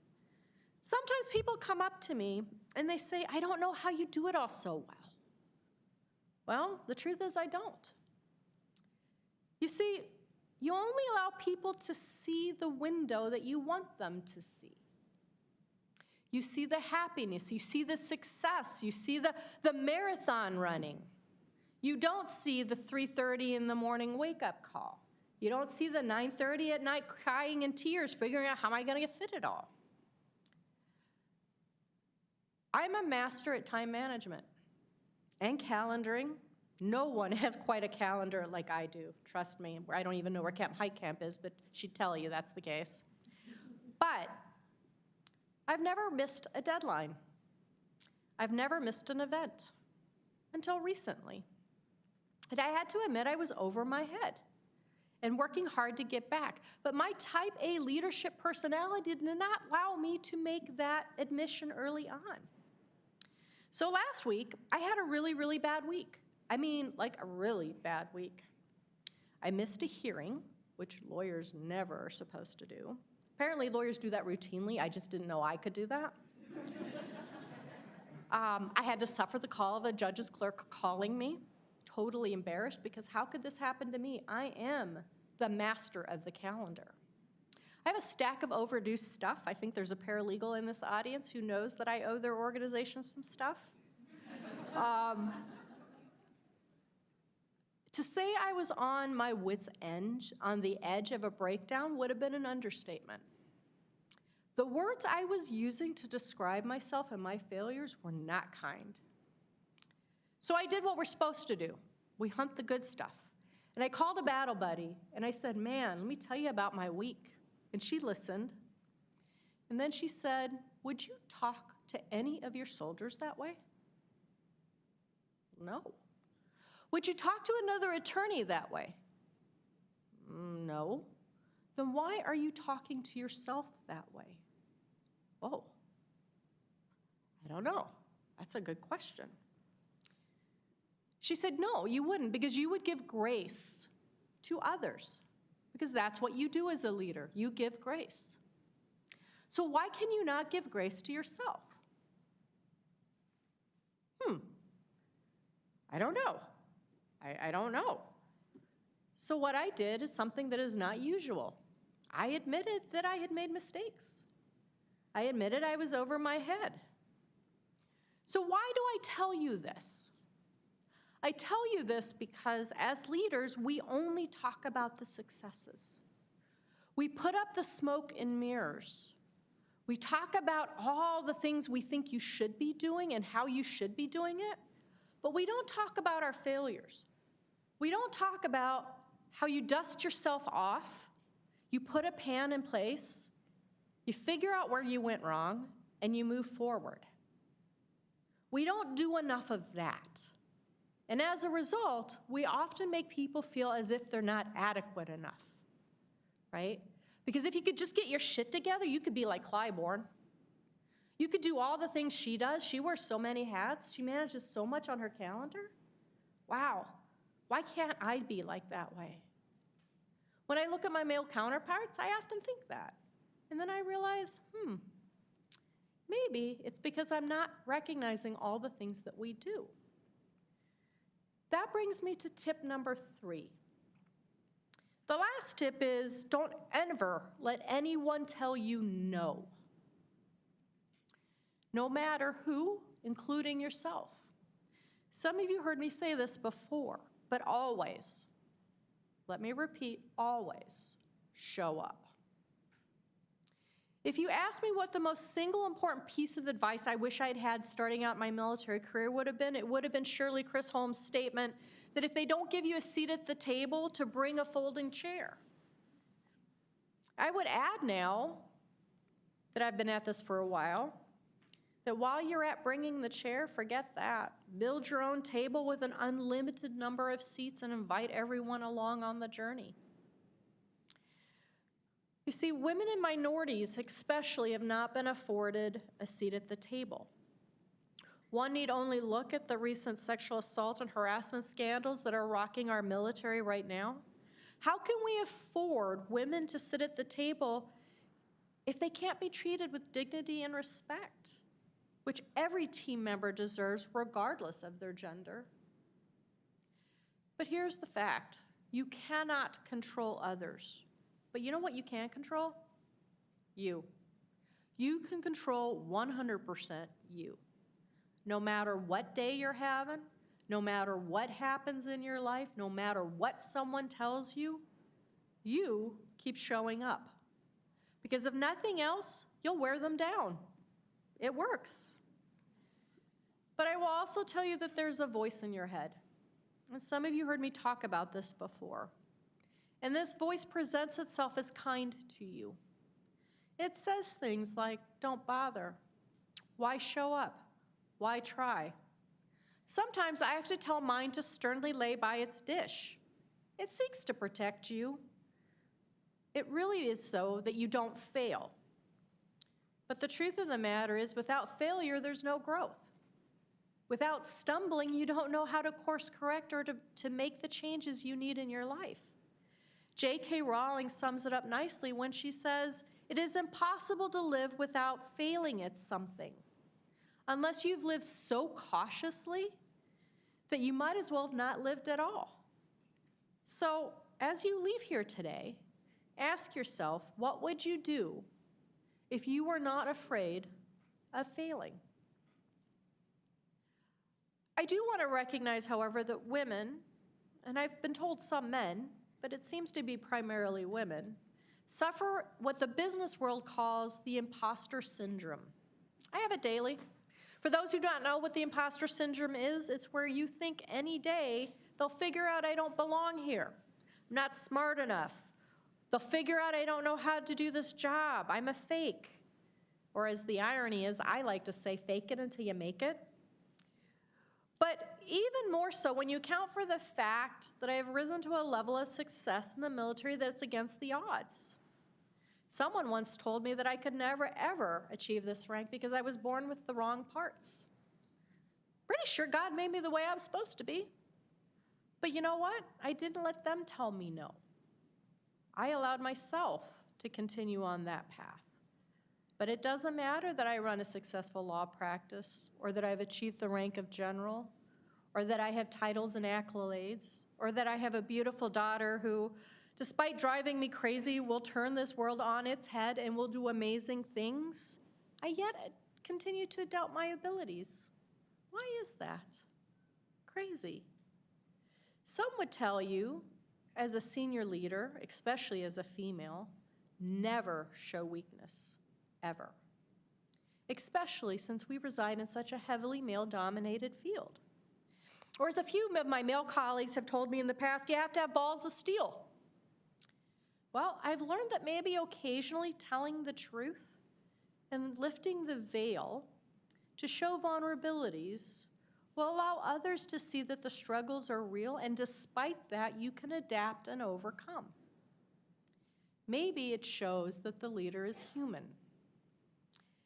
But this also requires me not to work so hard at fitting in and being one of the guys, which truthfully was critical to my survival as a young officer and as a mid-grade officer, and at times even now as a senior officer, because there were few, or when I first began, no women. And often I sit in a room where I am by myself, or maybe there might be one or two others in a room of 300-400 that are not like me. So now I've changed and shifted my focus to developing my own style and leading people. People ask, is it because you're towards the end of your career? And I always reply, there is nothing more dangerous in the world than a woman who's at the end of her career. But that is not why. It is because I have figured out that developing my own style and developing who I am as a leader is not a gender thing. It's a persona thing. It's doing what drives you as a leader. So now my response is, I do have balls of steel. I just happen to carry mine on my chest.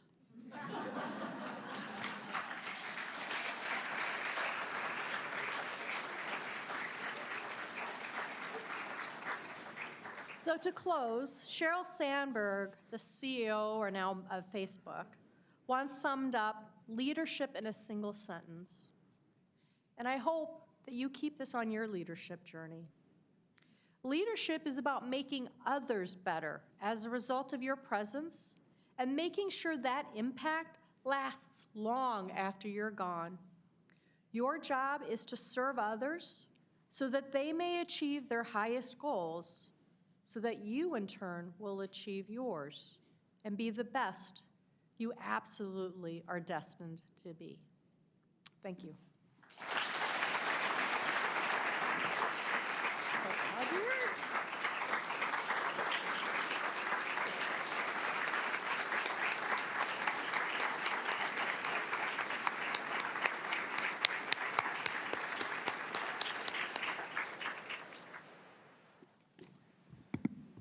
Thank you, General Clybourne. I know you just sat down, ma'am, but we're going to ask you to come back up to the stage. I would also ask that General Menke please join her on stage, as well as Lieutenant Colonel Robinson.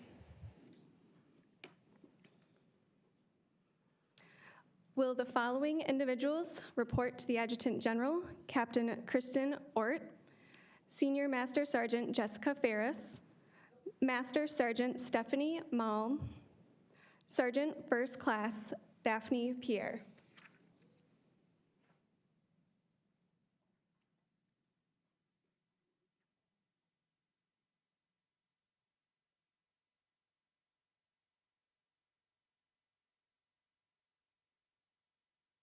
These individuals are being awarded the Army Commendation Medal.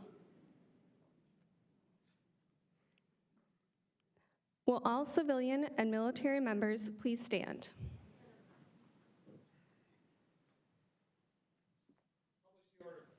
Attention to order. For meritorious service while serving as a pivotal member of the Minnesota National Guard 2024 Women's Leadership Forum Planning Committee from 1 October 2023 to 2 March 2024, Captain Ort, Senior Master Sergeant Jessica Ferris, Master Sergeant Malm, and Sergeant First Class Pierre demonstrated exceptional professionalism and exemplary performance that directly contributed to the overall success of the event, benefiting over 400 personnel. Their performance reflects great credit upon themselves, the Minnesota National Guard, the United States Army, and the U.S. Air Force. Let's give a round of applause.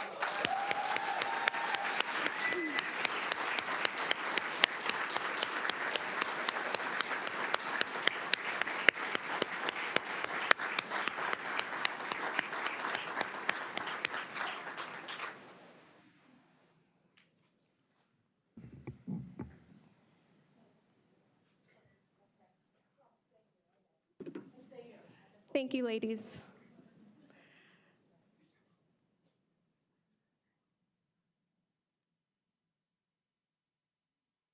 Ma'am, on behalf of the Minnesota National Guard and Women's Leadership Forum planners, we would like to present you with a token of our deepest appreciation for everything you have done for the Minnesota National Guard and the service members here today, and for being the Women's Special Emphasis Council champion. Without your dedication and support, this event would not exist, and we are forever grateful for the time and effort you put into getting this forum up and running.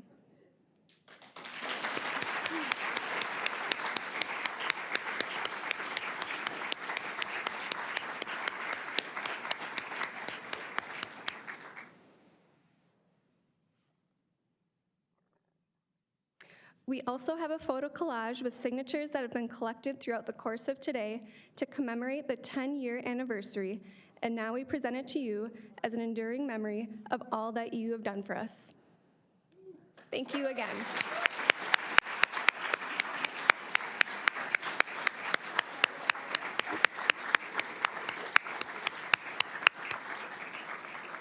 That's all we have for you. So I'm trying hard not to like show any emotion here because, you know, apparently that's weakness or something. I don't know. Wow, I don't know what to say. This started as part of, it first started as part of Sergeant Major Kahlberg and looking to do something for the enlisted leaders. And then it followed by 4, at the time, junior officers, 2 majors and 2 lieutenant colonels over martinis at a play, talking about wouldn't it be wonderful if all women could experience the same sort of mentorship and opportunities that we had lacked as we were coming up in the ranks. And it wasn't long until those majors and lieutenant colonels became colonels and then generals, where we were able to work together to put this forum, to provide those opportunities. What you take here today is really up to you. The events that are put for you are amazing, but the true connections, the true magic happens after you leave here, where you have the ability to call. When you have the ability to see when a posting is opened and someone did not apply, or calling ahead of time to go, why the hell have you not applied? To make sure that people are doing what they're supposed to do, to reach out, to find opportunities that sometimes feel like barriers. I hope this, as most will probably know, this is my last. But I am so proud of each and every one of you. And I look forward to the day that 24% will be 51%. So thank you.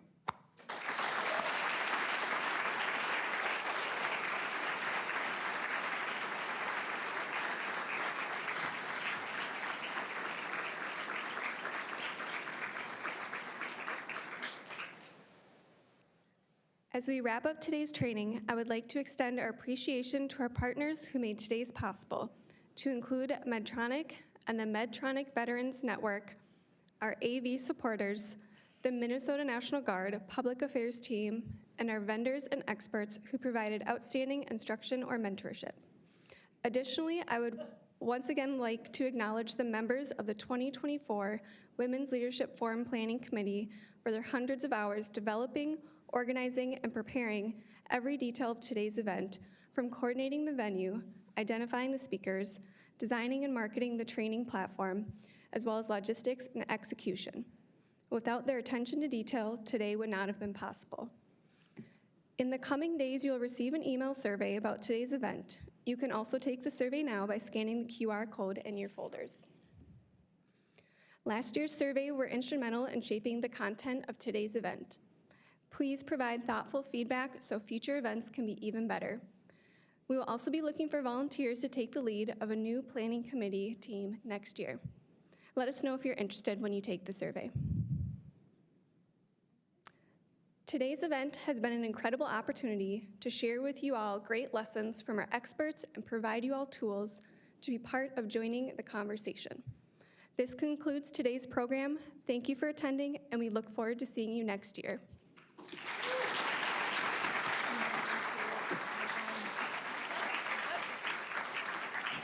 If you guys could all watch the screen real quick, we do have a wonderful video we tried playing earlier. It did not work, so we are going to play the video for you real quick for the 10th anniversary recognition part. So if you all could just watch the video real quick, it's an amazing video, so please enjoy.